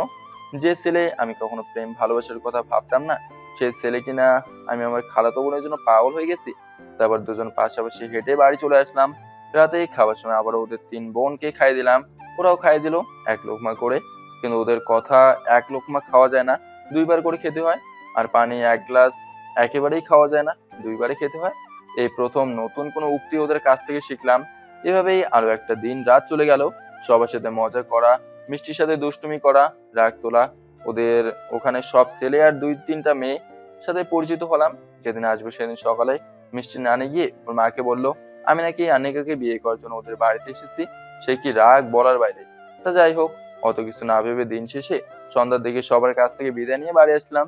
আমি বাড়ি আসি নাই, তার আগে মিষ্টি 3বার কল করে আমাকে। আমি বাড়ি এসে সবার সাথে কথা বললাম, আবার ওদেরকে ফোন দিলাম। পরদিন সকালে বাড়ির বাইরে বের হওয়া মাত্র সবাই বলা বলে শুরু করে দিল আমি নাকি বিয়ে করছি, বউ কোথায়, আরো কত রকম কথা শুরু করে দিল সবাই। বৈশাখীদের দোকানে আসলো, এখানেও মানুষ বিয়ের কথা বলা শুরু করলো। আমি আমাদের বাস স্ট্যান্ডে গেলে সিনিয়র ভাইগুলো বলতেছে চেয়ারম্যান মেম্বার ক্রিকেট ম্যাচ আছে, ওরা নাকি 2 দিন ধরে আমাকে খোঁজে। আর 3 দিন পর নাকি ক্রিকেট খেলা, তার প্রস্তুতি নিতে হবে। বিকেলে নিজে একাই কলেজ মাঠে প্র্যাকটিস করতে আসলাম। আমাদের দলে যারা খেলবে তারা সবাই সিনিয়র ক্রিকেটার। আর চেয়ারম্যান আমাদের এলাকাতে সর্বপ্রথম ক্রিকেট খেলা আনে, তার আগে সবাই ফুটবল খেলতো। চেয়ারম্যান লাল সবুজ নামে তার দলের নাম রাখে। আর সেখানে যারা ক্রিকেট খেলতো তারা সবাই সিনিয়র। আর চেয়ারম্যান 1998 সালে আমাদের এলাকাতে ক্রিকেট খেলা চালু করে। আর সেই সময় থেকে বা তারপর থেকে যারা খেলেছে তাদের বল করে দিতাম আমি। কোনো এক সময় স্বপ্ন দেখতাম তাদের সাথে ক্রিকেট যদি খেলতে পারতাম। আল্লাহ চাইছে বলে ওনারা অবসর নেওয়ার 2 বছর আগে থেকেই তাদের সাথে খেলি আমি। তারপর ওনারা আর খেলে না, আমিও আমার মতো খেলা চালিয়ে যাই। 3 দিন পর ম্যাচের দিন আমাদের দলে মোট 60 জন ক্রিকেটার অবসর প্রাপ্ত, আর আমরা বাকি 4 জন রেগুলার খেলোয়াড়। আর 4 জনই আমরা অলরাউন্ডার ছিলাম। যাই হোক, সেই ম্যাচটা অলৌকিক ভাবে ড্র হয়, কোনো হার জিত হয় না। আমি সহ বাকি 3 জন খুব ভালো খেলি, আমরা আর সিনিয়র গুলো মোটেও ভালো খেলতে পারে নাই। আমাদের দলে চেয়ারম্যান নিজেই খেলে, অপর দলের মেম্বার নিজেই খেলে, কারণ 2 জন ক্রিকেট খুব পছন্দ করে আর 2 জনের ক্রিকেটার ছিল। আর আমাদের মাঠে যেখানে ক্রিকেট খেলার সময় দর্শক হয় না, সেখানে পুরুষ মহিলা ছেলে মেয়ে অনেক দর্শক হয়েছিল সেদিন। আর 2 দিন পর সকালে বৈশাখীদের দোকানে বসে এমন সময় মিষ্টি ফোন দিল। আমাকে ফোন দিয়ে বলতেছে সে নাকি মাগুরা মানে আমাদের গ্রামে এসেছে। তার কিছুক্ষণ পর মানিকা মিষ্টি দুজনেই বাড়ি আসলো, আর সাথে ওর মাও আসলো। সেদিনও মিষ্টির নানি অনেক রাগ হয়েছিল আমাদের বাড়ি ওরা এসেছে দেখে। সেদিন মিষ্টির সাথে আমাদের কলেজ ঘুরতে আসি, বাড়ির পাশেই যেহেতু। বিকেলে ওরা খাওয়া দাওয়া করে তার আগে মানিকের সাথে অনেক কথা হয়। মা কথা বলে, আব্বা কথা বলে, আর আমার মামানি, মামার শালি আর তার স্বামীও আসি আমাদের বাড়ি আর কি। খাওয়া দাওয়া করার পর আমার মা আর আব্বা কে জোর করে ওরা ওদের বাড়ি নিয়ে যায়, সাথে করে আমার মামাতো ভাই 2টাও চলে যায়। একটা রাত থেকে পরের দিন চলে আসে আব্বা মা আসার পর কয়েকদিন পর রোজা শুরু হয়। আমি সেদিনের ফোনে মিষ্টিকে প্রেমের প্রস্তাব দেই, আর আমাদের প্রেমে হেল্প করে ফাতেমা আন্টি। প্রথমে মিষ্টিকে প্রেম নিবেদন করলে সে কি কান্না মিষ্টির, পরে অবশ্য নিজেই ভালোবাসি বলে আমাকে মিষ্টি। আমার জীবনের নতুন একটা অধ্যায় শুরু হয় তখন। আমাদের 2 জনের প্রতিদিন বেশি কথা হতো না, আর মিষ্টি থাকতো সবসময় চাপে। আর ওকে তখন থেকে আন্নিকা সন্দেহ করা শুরু করে দেয়। তবুও প্রতিদিন বিকালে স্কুল ফিরে থেকেই আমাকে ফোন করে আমাদের কথা হয়। একদিন মিষ্টি মনে করে আমি আন্নিকার সাথে কথা বলে ফেলি, কিন্তু আমি জানতাম না তার কয়েকদিন পর মিষ্টির ভাই সিএম এর সাথে কথা বলে, কিন্তু বুঝতে পারি না সিএম এর সাথে আমি কথা বলেছি। তো এভাবেই চলতেছে আমাদের প্রেম। আর হ্যাঁ, আমার প্রেমের শুরু থেকে শেষ পর্যন্ত সব ঘটনা লিটু আনাম জানে, আমার বন্ধু যে আর কি। তো একদিন শয়তানি করে আমি ফাতেমা আন্টিকে বলি আমি অন্য একটা প্রেম করি। এই কথাটা আমার কাল হয়ে দাঁড়ালো। এই কথাটা যদি না বলতাম তাহলে মনে হয় আমি খুব ভালো থাকতাম। এই কথাই আমার জীবন নষ্ট করার মূল কারণ ছিল। আমি ফাতেমা আন্টিকে বলার পর ফাতেমা আন্টি সেই কথাটা রেকর্ড করে। মিষ্টিও আমাকে ভুল বোঝে, তারপর মিষ্টি আমার আর ফোন তোলে না। আমি মেসেজ দিলাম, মেসেজের উত্তর দেয় না। আমি ফাতেমাকে আবার সব বুঝে বললে ফাতেমা ভুলটা বুঝতে পারে, কিন্তু মিষ্টিকে হার মানানো যাচ্ছে না। একদিন মিষ্টির ফোন আন্নিকা রিসিভ করে, আর আমার সাথে লিটু আনামও ছিল। আন্নিকা ফোন রিসিভ করে বলা শুরু করে, তুই কেন মিষ্টির ফোনে ফোন দিয়েছিস? মিষ্টির সাথে তোর কি? কিসের এত প্রেম তোর? কিসের এত কথা তোর? একটু মিষ্টিকে ফোনটা দে। তার আগে বল, কতদিন থেকে তোদের প্রেম ভালোবাসা? কতদিন থাকি এই ব্যবসাগিরি শুরু করেছিস তোরা? আরে সেরকম কিছু না। আগে বল। হ্যাঁ, দুজন দুজনকে অনেক ভালোবাসি। তো আন্নিকা ফোন কানে রেখে সবাইকে বাড়ির বলতেছে, দেখো মা, তোমার মেয়ের কাহিনী আগেই বলেছি না, প্রেম করে না এরা দুজন। মিষ্টিকে এখন মার কি শুরু করছে ওই? এই আন্নিকা ওকে মারিস না, একটু মিষ্টিকে ফোনটা দে। আজকের পর থেকে মিষ্টিকে কোনো ফোন দিবি না বলে দিলাম। আন্নিকা ফোন রেখে দিল। তার মানে আন্নিকা লাউড স্পিকার দিয়েছিল আর সবাইকে শুনেছিল সব কথা। আর আমার কথাগুলো লিটু শুনলো। আমি তো প্রায় কেঁদে দিলাম সেদিনই। প্রথম কোনো মেয়ের জন্য আমি কেঁদেছি। তো আমার পাশে ওই লিটু ছিল সাপোর্ট হিসেবে। তারপর মিষ্টিকে অনেক ফোন মেসেজ করি, কিন্তু ফোন রিসিভও করে না, মেসেজের উত্তর দেয় না। দিনের পর দিন মিষ্টিকে নক করতে থাকি, কিন্তু উত্তর আসে না। ফাতেমা আন্টিকে বলি, তিনি বলে ভুল নাকি আমি করছি।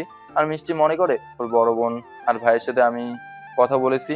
ওদিকে ফাতেমা আন্টিও ভুল বুঝতে পেরে মিষ্টিকে প্রতিনিয়ত বোঝাতে থাকে, কিন্তু কোনো কাজ হয় না। মিষ্টি না থাকার কারণে আমি এলাকায় খুব খারাপ ছেলেদের সাথে নেশা করা শুরু করি। আর জীবনের প্রথম নেশাটা গাঁজা দিয়ে শুরু করি, তাও আবার রমজান মাসে। এসিড পাতা দিয়ে এম, বুকের বাঁ পাশে বাম হাতের উপরে এম লিখি। তখনও রমজান মাস চলতেছে, আমি রোজাও রাখতেছি, রাতে করে নেশা করতেছি, ঘুমের ট্যাবলেট, কাশির সিরাপ এসব মিশিয়ে খাচ্ছি। খেলাধুলা থেকে দূরে সরে যাচ্ছি। লিটু আমাকে বোঝায়, কিন্তু আমি বুঝতে চাই না। দিন দিন আমি নেশার পরিমাণ বাড়িয়ে দিলাম। রমজানের শেষের দিকে আব্বা মিষ্টিদের বাড়ি গেল। আমি ফোন দিয়ে নাজমুলকে জানালাম। এদিকে আমি ফোন নাম্বার চেঞ্জ করে ফেললাম। আর আমার খারাপ হওয়ার কথা মিষ্টির বাড়ি পর্যন্ত পৌঁছে গেল। একদিন মিষ্টির মা ওর ভাই সিয়াম আমাদের বাড়ি আসে, আর আমি খালি গায়ে ছিলাম। এসিড পাতার লেখা এমটা ওর ভাই দেখে বাড়িতে জানায়। সেদিন ও আন্নিকা ফোন করে আমাকে অপমান করে। ঈদের দিন আসলে সবাই মনে আনন্দ ভর করে, কিন্তু আমি শামীম মনে প্রাণে চাইতাম আমার জীবনে যেন ঈদ না আসে। কারণ ঈদের দিনে ফকির মিসকিন ও সুখ মেলে, আমি শামীম বলে পাই না। এসব কথা না হয় অন্য কোনোদিন বলবো। ঈদের দিন আমি কেন জানি ছটফট করতে থাকি। আর আমি মিষ্টির উপর এতটাই দুর্বল যা বলে বোঝাতে পারবো না।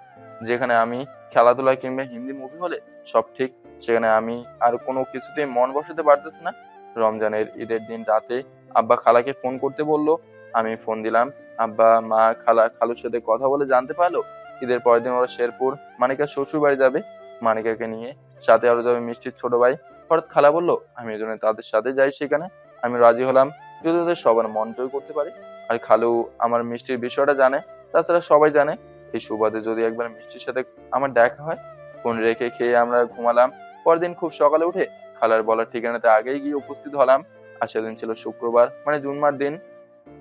আমি সেখানে যাওয়ার কিছুক্ষণ পর খালা, খালু, মানিকা, স্বপন চলে আসলো। আমার ভালোবাসা মানিকা মেনে নিয়েছিল, কিন্তু বাকি সবাই আমার বিপক্ষে ছিল। আমরা গাড়ি করে প্রথমে রংপুর, তারপর সেখান থেকে গাইবান্ধা ঘাটে গেলাম। সেখানে বড় নৌকায় করে যমুনা নদী পার হয়ে শেরপুর যাব। প্রায় 3.5 ঘন্টা নৌকা ভ্রমণ করে আমরা যমুনার ওপারে গেলাম। এটাই ছিল জীবনের প্রথম আমার নৌকা ভ্রমণ। কিন্তু যমুনার ওপারে গিয়ে আমরা রাস্তা বের করতে পারলাম না। আবার ছোট একটা নদী নৌকা করে পার হলাম। এখানেও প্রায় 2 ঘন্টার মতো গেল। আমরা সেখান থেকে হেঁটে একটা মেন রাস্তায় গেলাম। সেখান থেকে গাড়ি করে আবারও ঠিকানা মতো পৌঁছে গেলাম। অবশ্য পথে আমাদের নেওয়ার জন্য মানিকের স্বামী এবং ননদ জামাই আমাদের নেওয়ার জন্য আসে। মানিকের শ্বশুর বাড়ি গিয়ে গোসল করে সবাই ফ্রেশ হলাম। আমরা যাওয়ার পর রান্না শুরু করে দিল। রাতের খাবার খেয়ে আমি মানিকের মামা শ্বশুর বাড়িতে গিয়ে থাকলাম। বাকি সবাই মানিকের শ্বশুর বাড়িতে। সেদিন রাতেই মানিকের স্বামী মানে রাসেল এবং মানিকের ছোট দেবর আনিসের সাথে আমার পরিচয় হয়। ওদের সাথে কথা বলে বুঝলাম ওরা অনেক ভালো মনের মানুষ। রাত পার করে দিন হলো, সকালে সবার সাথে ভালো করে পরিচিত হলাম। রাসেলের ভাই আনিসও দেখি সিগারেট খায়, কিন্তু সে প্রেম ভালোবাসা করে না। আমিও সিগারেট খাই, আনিস আমাকে সিগারেট খাওয়াচ্ছে, কিন্তু আমি যখন কিনতে যাই সে মানা করে। আর আনিস ওদের পুরো পরিবারটা চালায়। আনিসের বড় ভাই আরিফের পরিবারটাও বড় চলে সেই নাকি চালায়। আনিস আমাকে সাথে নিয়ে ওদের এলাকাটা ঘুরে দেখায়, রাসেলও আমাকে দেখায়। দুজনেই খুব ভালো আর মিশুক আমাকে ভাই ভাই বলে ডাকে। সেখানে যাওয়ার তৃতীয় দিন সন্ধ্যার আগে রাসেল বাজার যায় সাইকেলে করে। হঠাৎ খবর আসে রাসেল নাকি অ্যাক্সিডেন্ট করছে। খালা আমাকে জোর করে পাঠিয়ে দেয়। আমিও এক প্রকার খুব জোরে দৌড়ে যাই। তারপর অটো করে সেই জায়গায় গিয়ে ফোন দেই, দেখি আনিস সেখানে আছে আর রাসেলও ঠিক আছে। রাসেলের সাইকেলটা একটু নষ্ট হয়েছে, মেকারকে দিয়েছে ভালো করার জন্য। আমিও ফোন করে সবাইকে মানা করে দিলাম। আনিস আর রাসেল দুইজনের ফোন আমাকে দিয়ে যে যার মতো একটু কাজে গেল। আমি মেকারের দোকানে বসে থাকলাম। হঠাৎ রাসেলের ফোনে কল আসলো, আমি রিসিভ করলাম। কর্ণচনে বুঝলাম এটা মিষ্টি। আমি তাকে বললাম রাসেল ঠিক আছে, আর রাসেলের সাইকেল ঠিক করতেছি, আমি সাথে আছি। রাসেল ভাইয়াকে ফোন দে তুই। রাসেল আমাকে ফোন দিয়ে কি একটা যেন আনতে গেল, মিষ্টি ফোন কেটে দিল। রাগ দেখি আমিও বুঝতে পারলাম মিষ্টি আমাকে সহ্য করতে পারতেছে না। এবার আনিসের ফোনে কল আসলো, আর এবারও ফোনটা করছে মিষ্টি। আমিও ফোনটা রিসিভ করলাম। আনিস ভাই, রাসেল ভাইয়া কই? এখন কেমন আছে? কি হয়েছে রাসেল ভাইয়ার? আরে আনিসের ফোনটাও আমার কাছে, রাসেলের কোনো হয় নাই, এতে টেনশন করা লাগবে না। আনিসের ফোন তোর কাছে কেন? নিজে ফোন কিনতে পারিস না? তুই ওদের ফোন নিয়ে গেছিস কেন? লজ্জা করে না অপরের ফোন হাত নিতে?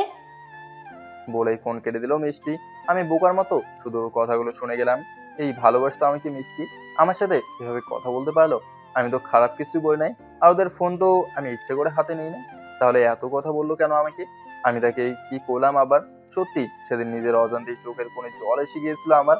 কতক্ষণ চোখে জল ছিল জানি না। মেকারের কথা শুনে আমার ধ্যান ভাঙে, আর আমি নিজেই চোখের জল মুছে ফেলি। প্রায় আধা ঘন্টা পর রাসেল আর আনিস আসে। আমি ওদের ফোন হাতে দিয়ে বলে মিষ্টি ফোন দিয়েছিল, আর ফোনে দিতে বললো। আনিস ফোন ব্যাক করলো। তারপর রাসেল কথা বললো মিষ্টি আর আন্নিকের সাথে সাথে। রাতে সেখান থেকে বাড়ি ফিরে দেখি সবার খাওয়া শেষ। আমি হাত মুখ ধুয়ে খেতে বসেছি। ঠিক তখন আবার আন্নিকা আমাকে ফোন দিল। আমি আর খেলাম না, আন্নিকার ফোন রিসিভ করলাম। তোদেরকে কি ওখানে খাওয়া আর থাকার জন্য পাঠিয়ে দিয়েছি নাকি? কেন, কি হলো আবার? কি হলো মানে কি? বাড়িতে কেউ নেই আমাদের, সেটা জানিস না? তোরা ওদের সাথে আলাপ আলোচনা করে মনিকাকে রেখে আয়। আমি কিভাবে আলোচনা করব? তাহলে কিসের জন্য গেছিস তুই ওখানে? আরে খালা খালু কথা শুরু না করলে আমি কি করে বলবো বলো? দে আবুকে ফোন দে। তুই না গিয়ে যদি আমি চাইতাম তাহলে এতদিনে বাড়ি আসতাম। আমি আর কথা বাড়ালাম না, কারণ যত কথা বলবো ততই অপমানিত হব আমি। আর তাছাড়া সত্যি আমার কেউ আপন নয়, এটা বুঝে গেলাম। যাদেরকে নিজের চেয়েও বেশি আপন মনে করতাম তারাই আজ আমাকে পর করে দিল। আন্নিকা আমার সাথে এমন করে কথা বলতে পারলো। জানি আন্নিকার রাগ খুব, ওদের বাড়িতেই ওরা দুর্বল, আর সে এমন নানি ছাড়া কেউ নাই। ওদের বাড়িতে গরু ছাগলও আছে, তাই বলে আমাকে এইভাবে বলবে কেন? ওর তো বাবা মাও এসেছে, তাদেরকেও তো বলতে পারে নাকি? আমি ফোন নিয়ে খালুকে দিলাম। আন্নিকের সাথে কি কথা বলে যেন রাসেলের মা বাবা ভাই ভাবি, রাসেলের মামা মামি সবাইকে ডাক দিল। রাতেই খালু দেনা পাওনা আলোচনা শেষ করলো। তার ফাঁকে ফাঁকে আমিও কথা বললাম। খালু ওদের কাছে ডেট নিল, কবে টাকা দেবে আর কি কি দেবে। আলোচনা শেষ করার পর আন্নিকা আবারও আমাকে ফোন দিল। আমি সব জানালাম।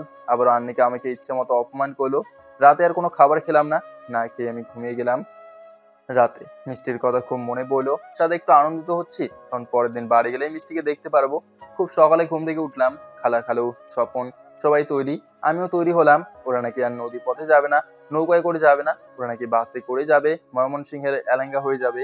এখন সমস্যা হলো আমি বাসে উঠলেই বমি করে ফেলি, তাই সকালেও আর তেমন কিছু খেলাম না। যখন বের হয়ে রাস্তায় এলাম, খালু বলতেছে নৌকায় করে গেলে ভাড়া কম লাগবে। খালাও মত দিল। আমরা একটা সিএনজি করে অন্য ঘাটে যাচ্ছি, যেখানে গেলেই আমরা ইঞ্জিন চালিত নৌকা পাবো। যে পথ দিয়ে যাচ্ছি তার পাশেই ভারতের বড় বড় উঁচু পাহাড় দেখা যাচ্ছে। আর জীবনে প্রথম সেখানেই আমার পাহাড় দেখা। আমরা কুড়িগ্রামের রাজীবপুর থানায় এলাম, মানে নদীর এপারটাও রংপুর বিভাগের একটা জেলার একটা থানা পড়ছে। আমরা ঘাটে এলাম, আর সবাই বলতেছে ব্রহ্মপুত্র নদী এটা, কিন্তু কথা হলো এটা তো যমুনা নদী। তাহলে এইদিকে এটার নাম ব্রহ্মপুত্র নদী, আর গাইবান্ধার ওইদিকে যমুনা। আর বইয়ে পড়েছিলাম ভারত থেকে কুড়িগ্রাম হয়ে ব্রহ্মপুত্র নদী প্রবেশ করেছে বাংলাদেশে। আমরা যখন সিএনজি করে আসতেছিলাম, খালা আমাকে পরীক্ষা করার জন্য বারবার বলেছিল, তোর খালুর কাছে টাকা নাই, যাব কেমন করে টাকার ব্যবস্থা কর। আমিও বাড়িতে ফোন দিয়ে সেদিন মোট 3বার টাকা নিয়ে গাড়ি ভাড়া দিচ্ছি, বড় ওনাদের কাছে টাকা ছিল। আমি ধীরে ধীরে ওদের আসল রূপ বুঝতে পারলাম, কিন্তু তবুও আপনি ভাবলাম আর যদি এনাদের জায়গায় আমার বাবা মা হতো তাহলে। দীর্ঘ 3 ঘন্টা নৌকা ভ্রমণ করে আমরা কুড়িগ্রামের নাগেশ্বরী হুরঙ্গামারি আসি। সেখান থেকে সিএনজি করে কুড়িগ্রাম সদর, তারপর বাসে করে রংপুর, সেখান থেকে অটো করে খালাদের বাড়ি। পুরো পথে কম বেশি অনেক জায়গা আমাকে গাড়ি ভাড়া দেওয়া লাগছে। খালাদের বাড়ি যাওয়া মাত্র মিষ্টির নানি, মানে আমার নানির বোন, তিনি বলতেছে, ওকে এখানে আনার কি দরকার ছিল? ওই কি ওদিক দিয়ে বাড়ি যেতে পারতো না? আমি তার কথা শুনে আরো বেশি অবাক হয়ে গেলাম। মিষ্টি তো আমাকে দেখে দেখে আগুনের মতো হয়ে গেছে, আমাকে দেখে দৌড়ে দৌড়ে সরে যাচ্ছে। আর আমি যেন ওদের বাড়ি এসে অনেক বড় ভুল করেছি।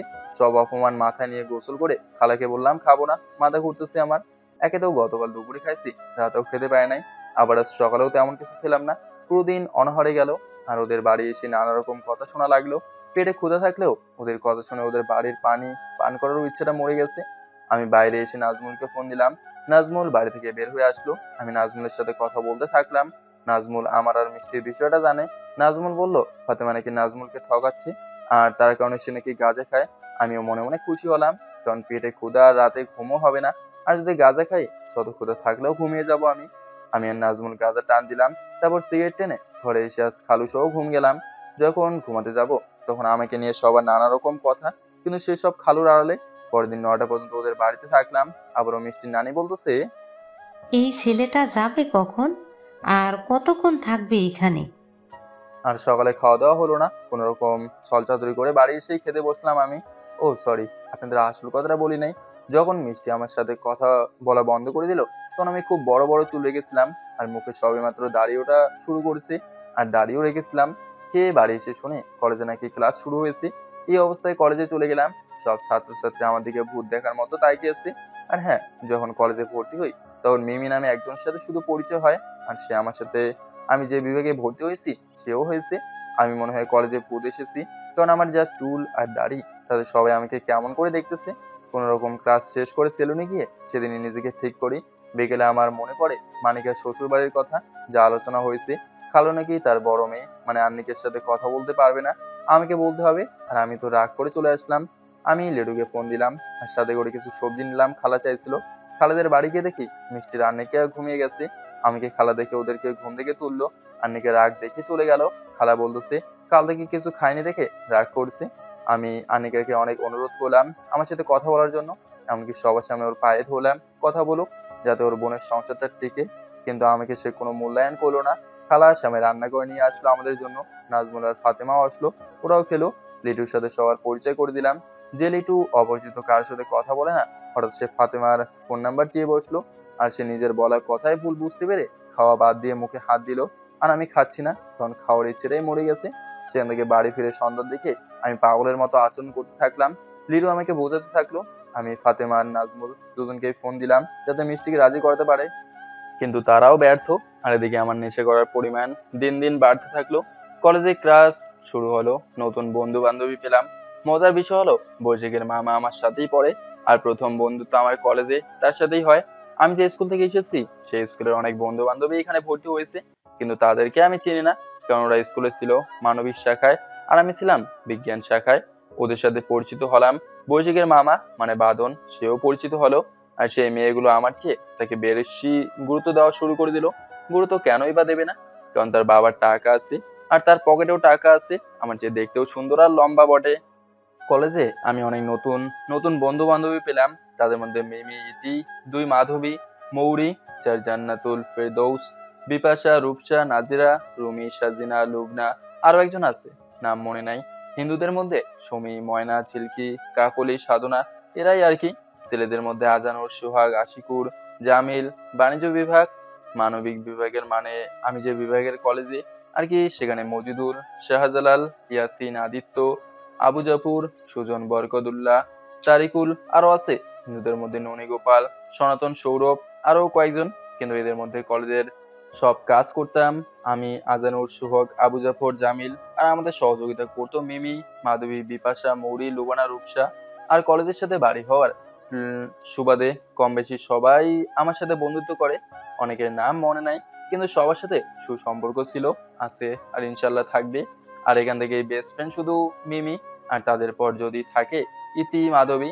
কলেজে ক্লাস শুরুর পর থেকে পড়াশোনা ভালো করে চালিয়ে যাই, এদিকে নেশা করাও ঠিক থাকে। তবে নেশা করার জন্য আমি এখনো একটা টাকাও দিই নাই। মিষ্টির সাথে কথা বলা বা দেখা করার জন্য হাজারো চেষ্টা করি আমি, কিন্তু পারি না।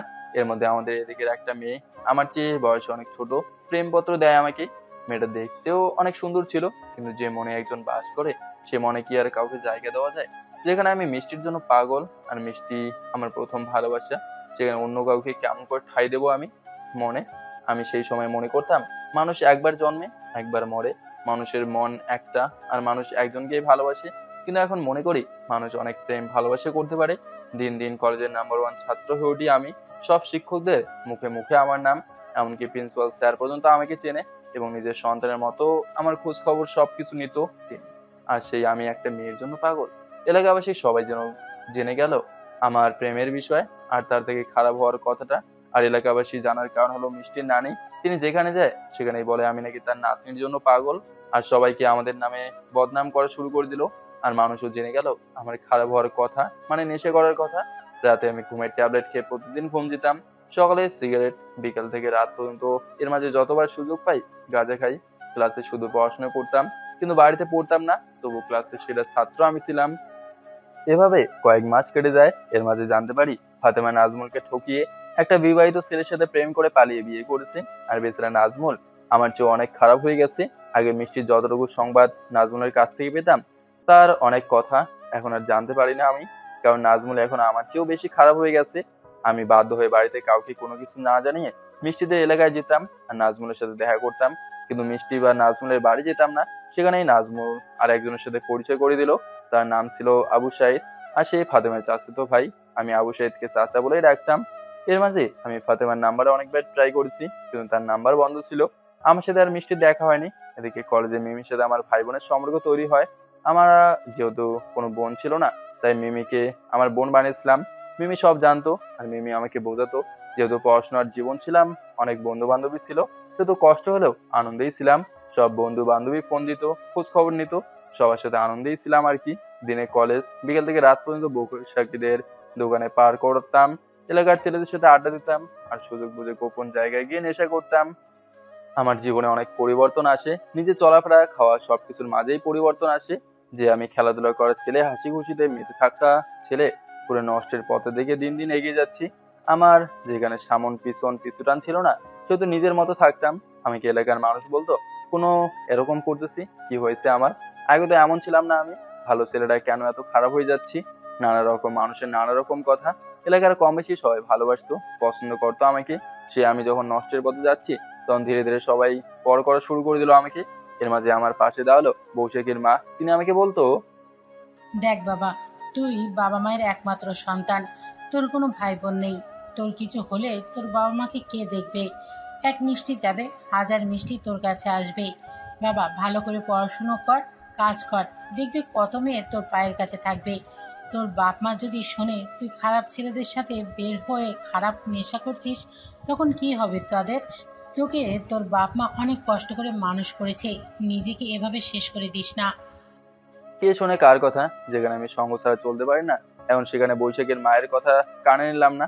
নিজেকে আরো শেষ করে দিতেছি, নিজেকে সবার সামনে আরো খারাপ বানিয়ে দিতেছি। মিষ্টির নানা বাড়ির লোক আমার আর আমার পরিবারের নামে নানা রকম মিথ্যে কথা বলা শুরু করে দিল। আপনাদের একটা কথা বলি, আমার নিজের ছোট মামা নেশা করে, তাই মিষ্টির পরিবারও ওদের মিথ্যে কথাগুলো মেনে নিত। আর এদিকে তো আমি মিষ্টির জন্য নিজেকে শেষ করে দিতেছি। মিষ্টির নানি আমাদেরকে নানা রকম ভাবে অপরের কাছে বদনাম করতে থাকে, এটাও বলে তিনি, ফকির, তারা ভিক্ষা করে ভাত খায়। কোথায় আমার নাতনি, কোথায় ওই ফকিরের বাচ্চা শামীম? আমার নাতনির জন্য বিল্ডিং বাড়ি থেকে বিয়ের কথা আসে, তাও আমার মেয়ের জামাই বিয়ে দিতে চায় না। শামীম থাকে নানার বাড়িতে, ওর নিজের কি আছে? শামীমের কথা যে বলবে, সে ঝাড়ুর মার খাবে। মিষ্টির নানির কথা শুনে কেউ আর কথা বলার সাহস পেত না।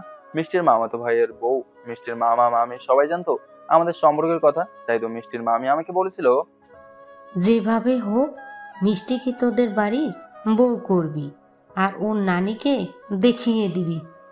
মিষ্টির নানা বাড়িতে সবাই আমার পক্ষে ছিল, শুধুমাত্র মিষ্টির মামার বড় ছেলে রাজি ছিল না। এদিকে আন্নিকা অন্য কারোর সাথে চুটিয়ে প্রেম করতেছে, আর সে আমার প্রেমটা শেষ করে দিল। সে আবার বড় কথা বলে, প্রেম করে বিয়ে করলে সংসার টিকবে না, আর ছেলেরা কখনো ভালো হয় না।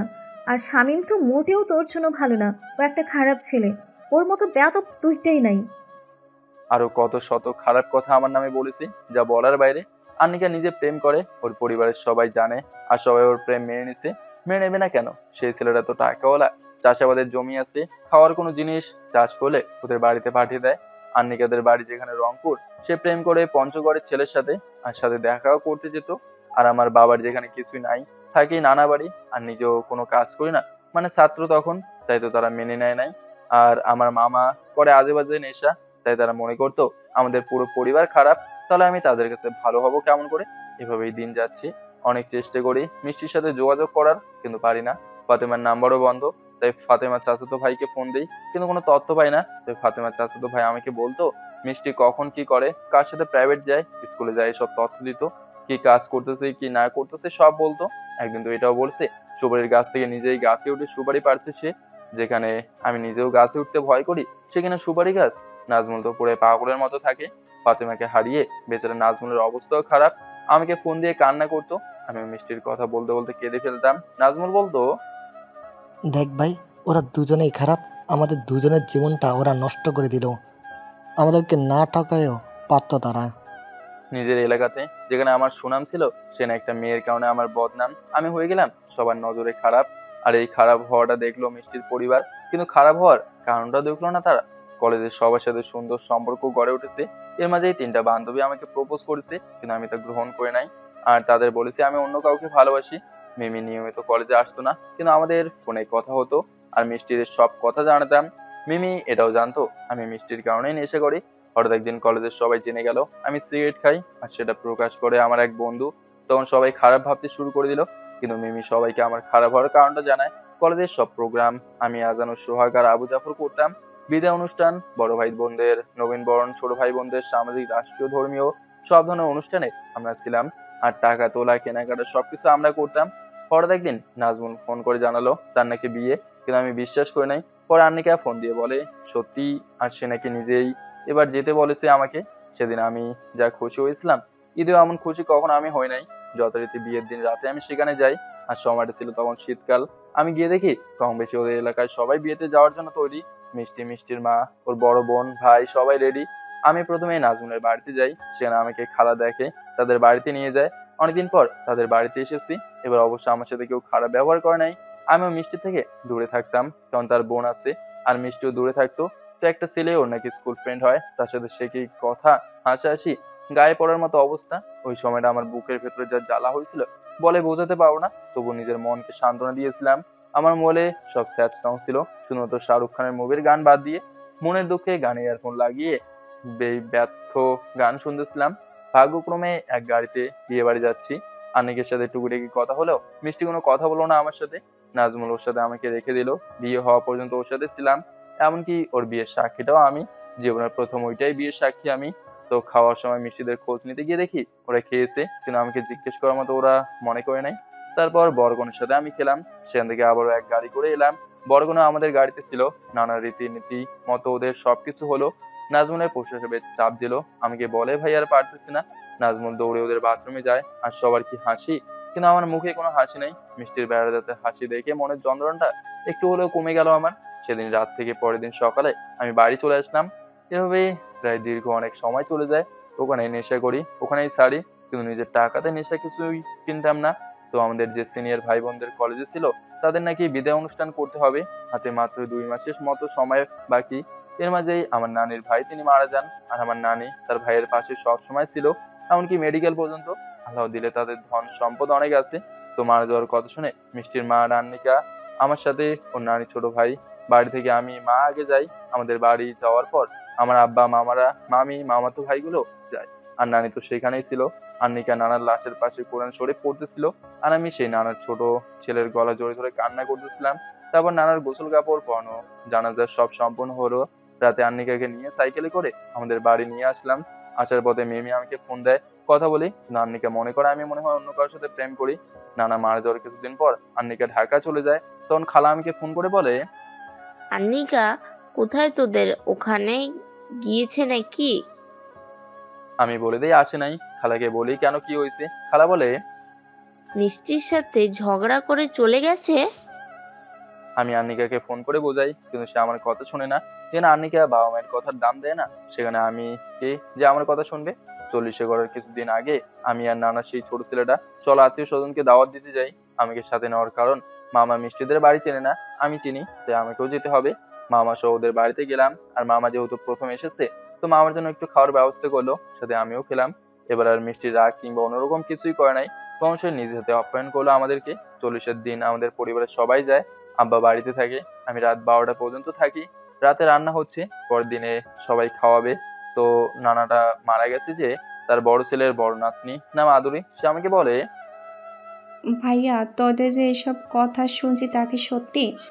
বোন রে, যা শুনেছি সব সত্যি, কিন্তু মিষ্টির নানি আর বোন যা করেছে বা যা বলেছে সব মিথ্যা। কারণ মিষ্টি আমাকে সত্যি অনেক ভালোবাসতো। আচ্ছা কালকে তো মিষ্টি আসবে, আমি না হয় ওকে বোঝাবো আর তোর বিষয়ে জানতে চাইবো। বোন তুই এমন কাজ করিস না, দেখবি উল্টো আবার আমার দোষ করবে মিষ্টি। আচ্ছা ঠিক আছে, বলবো না কিছুই আমি, তবু কথার মাঝে একটু ট্রাই করে দেখবো। রাতে আর সেখানে থাকলাম না, তখন সকালে কলেজ গিয়ে বন্ধু বান্ধবী মিলে বিদায় অনুষ্ঠানে চাঁদা তুলতে যাব। সব বন্ধুদের বাড়ি বাড়ি, তখন যেহেতু গ্রামের কলেজ আর অনেক বন্ধু বান্ধবী গরিব ঘরের, জীবিকার তাগিদে অনেকেই ঢাকায় গার্মেন্টস করতে গেছে, তাদের তো কলেজে পাবো না। আর যারা নিয়মিত আসে তাদের থেকে তো টাকা পাবোই। আর কলেজে বেশিরভাগ মেয়েই থাকে, ছেলে বলতে আমি আর 6-7 জন থাকি। অন্য বিভাগেও ঠিক এমন। কলেজে এসে ক্লাস করলাম 3টা, প্রায় 1টা বেজে গেছে। সব বন্ধু বান্ধবী সাইকেল নিলাম, সব বলতে আজানুর সোহাগ রূপসা নিল, আর আমার সাইকেলটা বাড়িতে সাথে করে একটা মেয়ে কিনলাম। আজানুরের সাইকেলে বিপাশা, সোহাগের সাইকেলে মাধবী, রূপসার সাইকেলে মৌরি, আর আমি মিমি এক সাইকেলে যাব। তাই ওদেরকে নিয়ে হেঁটে বাড়ি যাচ্ছি। কলেজ থেকে আমার বাড়ি যেতে 1 মিনিট সময় লাগে। যে না ওদেরকে নিয়ে বাড়ি ঢুকবো, রাস্তা থেকে মিষ্টি ওর মায়ের সাথে মিমি আর মাধবীকে দেখে দিলাম। এটাই সেই মিষ্টি যার কারণে আজ আমি এমন, আর যাকে নিজের থেকে বেশি ভালোবাসি, যার কারণে অন্য কোনো মেয়ের প্রেম গ্রহণ করি নাই। তখন মাধবী বলতেছে, মন চাইতেছে একটা থাপ্পড় মারি, সামান্য মা বোন নানির হয়ে এমন করে। অন্য মেয়েরা তো প্রেমের জন্য দিনরাত বাবা মায়ের মার খায়, লুকিয়ে বন্ধু বান্ধবীর ফোন দিয়ে কথা বলে, যোগাযোগ রাখে, খোঁজ খবর নেয়। মিমি বলতেছে, ভাই, ওটা কি তোর শাশুড়ি, মানে মিষ্টির মা, তোর খালা? আমি মাথা নাড়িয়ে হ্যাঁ বলি। এগিয়ে গিয়ে সবাইকে বলি এর নাম মিষ্টি, আমার মা মিষ্টির মা। মিষ্টি সবাই অবাক হয়ে যায়। ওই সময় মিমি আলতো করে মাথায় একটা টোকা মেরে হাসতে থাকে। মা মিমিকে দেখে ডাকে, তখন মিমি বলে, মা আজ পারবো না, কাজ আছে অন্যদিন, আর প্রতিদিন তো তোমার বাড়ির কাছেই আসি। মা বলে, প্রতিদিন আসিস, কই একবারও তো মাকে দেখতে আসলি না? মা অন্য সবাইকে ডাকলো, কিন্তু চাঁদা তুলতে যাবো বলে কেউ বাড়িতে বসলো না। আমি সাইকেল বের করলাম, আর যে যার মতো মেয়ে নিয়ে সাইকেল চালাতে থাকলো। যখন মিমি আমার সাইকেলে উঠলো, তখন মিষ্টি কেমন করে যেন তাকিয়ে আমার দিকে আসছিল। চাঁদায় কিছু তুলে শেষ বিকেলের দিকে সবাই বাড়ি ফিরি। আর যে মেয়েগুলো বাড়ি যেখানে, আমরা ছেলেরা তাদেরকে তাদের বাড়িতে নামিয়ে দিয়ে বাড়ি ফিরি। যখন বাড়ি আসতেছিলাম, তখন হঠাৎ আমার মোবাইলে মিষ্টি কল দেয়। আমি মিষ্টির কল দেওয়া দেখে অবাক হই, আর ফোনের দিকে তাকিয়ে থাকি। প্রথমবার কেটে গেল, এরপর আবার ফোন দিল। আমি এবার ফোন রিসিভ করলাম, আর মিষ্টি বলতেছে, তুই কি বাড়িতে আছিস, নাকি তোর সাথে থাকা মেয়েটা নিয়ে সাইকেলে ঘুরতেছিস? না বাড়ি যায়নি, আর 10 মিনিটের মতো লাগবে বাড়ি যেতে। বেশ। ফোন কেটে দিল মিষ্টি। আমি ওর কথা বলতে পারলাম না। বিদায় অনুষ্ঠানে সব টাকা আমার কাছে, কিন্তু এই টাকা খরচ করা যাবে না। তাই বাড়ি এসে মার কাছ থেকে 20 টাকা নিয়ে লোড দিলাম। তারপর সাইকেল দেখে মিষ্টিকে ফোন দিলাম। এবার সে ফোন ধরলো আমার। তখন তুই ওই মেয়েগুলোকে কি বলছিলিস রে? আমি আবার ওদেরকে কি বলবো, ওরা আমার বান্ধবী, এমনি কথা বলছিলাম। তাহলে আমাকে দেখিয়ে দিয়ে ওদের বললি কেন? এই যে এর নাম মিষ্টি, এটার মানে কি? মানে সোজা তুই আমার কি, তা সবাই জানে ওরা। আমি তোর কে রে? কেন তুই বুঝি জানিস না তুই আমার কে? না, আমি জানি না, জানতেও চাই না। তুই কেন এমন করিস রে আমার সাথে? আমি কি করেছি তোর সাথে? তুই কি জানিস না কতটা ভালোবাসি তোকে আমি? কিন্তু মিষ্টি কথা বলতিস না, কি হলো? কথাও বলবি না আমার সাথে? আচ্ছা তোর যত কষ্ট দেওয়ার ইচ্ছে আমাকে দে, আমি মাথায় পেতে নেবো সব। জানি না আমি। কেন জানিস না তুই? সব জানিস কিন্তু বলবি না। জানি না মানে জানি না আমি। অনেক ভালোবাসি তোকে, প্লিজ এভাবে আর কাঁদাস না আমাকে রে। এই, আবু আসছে, তোর সাথে আর কথা বলা হবে না। মিষ্টি ফোন কেটে দিল। যাই হোক, অনেকদিন পর তো ফোন দিছে, কথা তো বলেছে আমার সাথে, এটাই আমার কাছে অনেক। এভাবে কয়েক মাস পার করে কথা বললেও চলবে আমার। রাতে খেয়ে বিছানাতে শুয়েছি, ঠিক তখনই মিষ্টি আবার আমাকে ফোন দিছে। আমি যেন আকাশের চাঁদ আমার হাতে পেলাম। কি খবর, কেমন আছিস? তখন ফোন কাটলি যে? আবু আসছিল তাই ফোন কাটছি। কি করিস, খাইছিস রাতে? বিছানা ঠিক করলাম আর খাইছি। আচ্ছা, তোর সাথে যে মেয়েটা ছিল সেই? যা, ফোন কেটে গেল। আমি এবার কল দিলাম, আর মিষ্টি ধরলো। কি যেন বলছিলি তুই? ওর সাইকেলে যে মেয়েটা উঠলো, সেই মেয়েটা কে ছিল? আরে ওটা আমার বান্ধবী হয়। তোর বান্ধবী আবার এমন তোর গায়ের সাথে গা লাগিয়ে কথা বলে, হাসে, আবার তোকে মারেও? আরে সত্যি বলতেছি, বান্ধবী হয়। খালাকে তাহলে মা বলে ডাকলো কেন? তুই ওই মেয়েটার সাথে প্রেম করিস, বুঝছি আমি। দেখ, ওটা আমার বান্ধবী, আর প্রেম তোর সাথে করি, তোকেই ভালোবাসি আমি। জানা আছে, ছেলেদের মুখে এক অন্তরে আর এক। তুই কেমন তা ভালো করেই জানি আমি। আমার সাথেও এমন করেছিস। বিশ্বাস কর, আমি ওর সাথে প্রেম করি না। না করি না বিশ্বাস। মিষ্টিকে এই কথাটা বোঝাতে বোঝাতে ফোনের সব টাকা শেষ, তাই আবার কাছ থেকে টাকা নিয়ে দৌড়ে দোকানে গিয়ে লোড দিলাম। তখন মনে পড়লো, তার মানে মিষ্টি কি আমার সাথে অন্য মেয়েকে দেখে জেলাস হচ্ছে? তার মানে মিষ্টি আমার সাথে অন্য কাউকে দেখে জেলাস হচ্ছে। সত্যি যদি তাই হয়, তাহলে তো আমার জন্য অনেক ভালো হবে। রাস্তা দিয়ে বাড়ি আসার পথে মিষ্টিকে আবার ফোন দিলাম। সে ফোন ধরলো। আমার সাথে যে ছিল ওর নাম মেমি, আমরা একই সাথে পড়ি। আমার তো মনে হয় ওই মেয়েটার সাথে তোর প্রেম আছে। সি সি, এসব কি বলিস তুই? মিমিকে আমি বোনের মতো দেখি, আর মিমিও আমাকে ভাই মনে করে। আর মিমি আমার মাকে মা ডাকে, তা তো নিজেই শুনলি। মা তো মিমিকে নিজের মেয়ে ভাবে। আর বলতে হবে না, এখন ওই মিম না টিম, ওর সাথে তোর প্রেম। কি করলে বিশ্বাস করবি বলতো? তোর বাবা মায়ের কসম করলে বিশ্বাস করব আমি। আচ্ছা শোন, আমার জন্মদাতা মা বাবার কসম, মিমি আমার বোন হয়, আর আমাকে মিমি ভাই বলেই ডাকে। আমার সাথে যদি মিমির প্রেমের সম্পর্ক থাকে, তাহলে আমার মা বাবা আজ রাতেই মরবে, বুঝলি এবার? তাহলে তুই বলতে চাইছিস মিমের সাথে তোর কোনো কিছু নাই? না, আমার সাথে ওর কিছুই নাই। আমার কথা কেন বলতে গেলি তুই? ভালোবাসি তাই। রাখ তোর ভালোবাসা, কেমন ভালোবাসিস তা জানা আছে আমার। তুই কি আমাকে ভালোবাসিস না? জানি না। বল না ভালোবাসিস। জানি না। জানি কি? হ্যাঁ জানি নাকি? না বুঝলে নাই। তার মানে আমাকে আগের মতোই ভালোবাসিস, তাই তো? তার আগে বল, কেন এতদিন তুই সিগারেট খাইছিস? তুই কি জানিস না কেন খেয়েছি আমি? আমি কেমন করে বলবো তোকে? তুই কিসের জন্য এইসব ছাইপাশ গিলেছিস? আমি যদি এখন বলি তোর কারণে, তোর অবহেলার কারণে, তোর অপমান করার কারণে, তোকে ভালোবাসার কারণে এসব খাইছি। এই মিথ্যে বলবি না, আমি সব জানি। তুই অনেক ছোট থেকে নেশা করিস, আমাকে নানা বাড়ি সবাই বলেছে। তোকে কে সব বলেছে? তার নাম দে। আমি কেন তোকে নাম দিতে যাব? আর তুই বা কেন বিনা কারণে আমার দোষ দিতেছিস? এখন বিনা কারণে বলতেছিস? সব কি ভুলে গেলি তুই? জানি না। এখন তো কিছুই জানবি না, বল না ভালোবাসিস আমাকে? জানি না। তোর এই জানি না আর অর্থ কি? সেটাও জানি না। তার মানে ধরে নেবো তুই আমাকে ভালোবাসিস না? জানি না। এরকম করে মিষ্টির সাথে আমার নানা রকম কথা হলো। যখন এই ভালোবাসার কথা আর তার দোষগুলো বলতে যাই, তখন সে আমাকে বলে, জানি আর সে কিছু করে নাই, সব নাকি আমি করেছি। এমনকি এটাও বলেছে, তোর নিজের দোষে নিজে খারাপ পথ বেছে নিয়েছিস তুই। রাত্রে 1টা পর্যন্ত প্রেমিক প্রেমিকার ন্যায় তার সাথে কথা বলেছি, কিন্তু তার কাছ থেকে ভালোবাসি কথাটা শুনতে পাই নাই। এভাবে প্রায় 3 মাস তার সাথে আবারও কথা বলেছি, কিন্তু সে আমাকে ভালোবাসি কথাটা একবারও বলে নাই। কিন্তু তার কথার ধরন, কথা বলা, আমাকে ফোন করা, সবকিছুতেই বোঝা যায় সে আমাকে ভালোবাসে, কিন্তু কোনো কারণে সেটা প্রকাশ করতে চাচ্ছে না। ওই সময়টা আমার যত বন্ধু বড় ভাই আছে, সবার প্রেমে আমি সাহায্য করেছি। এমনকি মাঝ রাস্তায় দাঁড়িয়ে অনেক মেয়েকে থামিয়ে ভালোবাসার কথা বলেছি। সেটা আমার জন্য না, সে হলো বন্ধু বা বড় ভাইদের জন্য। আমার নিজের বেলায় বা এমনিতে কোনো মেয়ের দিকে তাকাতাম না, এমনি কাউকে ভালোবাসার কথা পর্যন্ত বলি না। এমনিতেই অনেকের কাছ থেকে শুনি আমাকে নাকি অনেক মেয়ে পছন্দ করে, প্রেমের কথা বলতে চায়, কিন্তু তা নাকি আমাকে বলতে ভয় পায়। আমি তখন কারো ডাকে সাড়া দেই নাই। এমনকি বন্ধুদের জিএফ গুলো আমার সাথে কথা বলতো, কারো দুর্বলতার সুযোগ নেই নাই, বরং তাদেরকে সাহায্য করেছি, তাদের প্রেমের ফাটলটা জোড়া লাগিয়ে দিয়েছি। আমার রাগ দেখে অনেক মেয়ে আমার সাথে কথা বলতে ভয় পায়, আর আমি নিজেও কোনো অপরিচিত মেয়ের সাথে কথা বলতাম না। আমার চোখের সামনে অনেক মেয়েকে অনেকেই টিজিং করতো, তবুও কাউকে কিছু বলতাম না। কত রঙের ঢঙের মেয়ে চোখের সামনে দিয়ে যেত, কারোর সাথে কথা বলতাম না। এমনকি কোনোদিন কোনো মেয়ের স্কুল কলেজ যাওয়ার পথেও থাকতাম না, তাদের বাড়ির কাছেও যেতাম না। আমি তো ওই একজনকেই ভালোবাসতাম, তা হলো মিষ্টি। আমি এটাই মনে করতাম, আজ আমি অন্য কারো জিএফ বা কাউকে ডিস্টার্ব করলে, কালকে মিষ্টির সাথেও ঠিক এমন কাজ কেউ করতে পারে। মিষ্টির সাথে 3 মাস কথা বলার পর মিষ্টি জানলো এবার বৈশাখে তার মেজো বোন আর তার জামাই তাদের বাড়িতে আসবে। মিষ্টি আমার সাথে কথা বলতে পারবে না। মিষ্টি যখন এই 3 মাস আমার সাথে কথা বলেছে, তখন আমি সিগারেট খাওয়া প্রায় বন্ধ করে দিয়েছিলাম, আর নেশাও করতাম না আমি কোনো। যখন মিষ্টি আবার কথা বলা বন্ধ করে দিল, তখন আবারও খারাপ পথে চলা শুরু করে দিলাম। আবারও গাঁজা, ঘুমের ট্যাবলেট, কাশের সিরাপ, সিগারেট এসব খাওয়া শুরু করে দিলাম।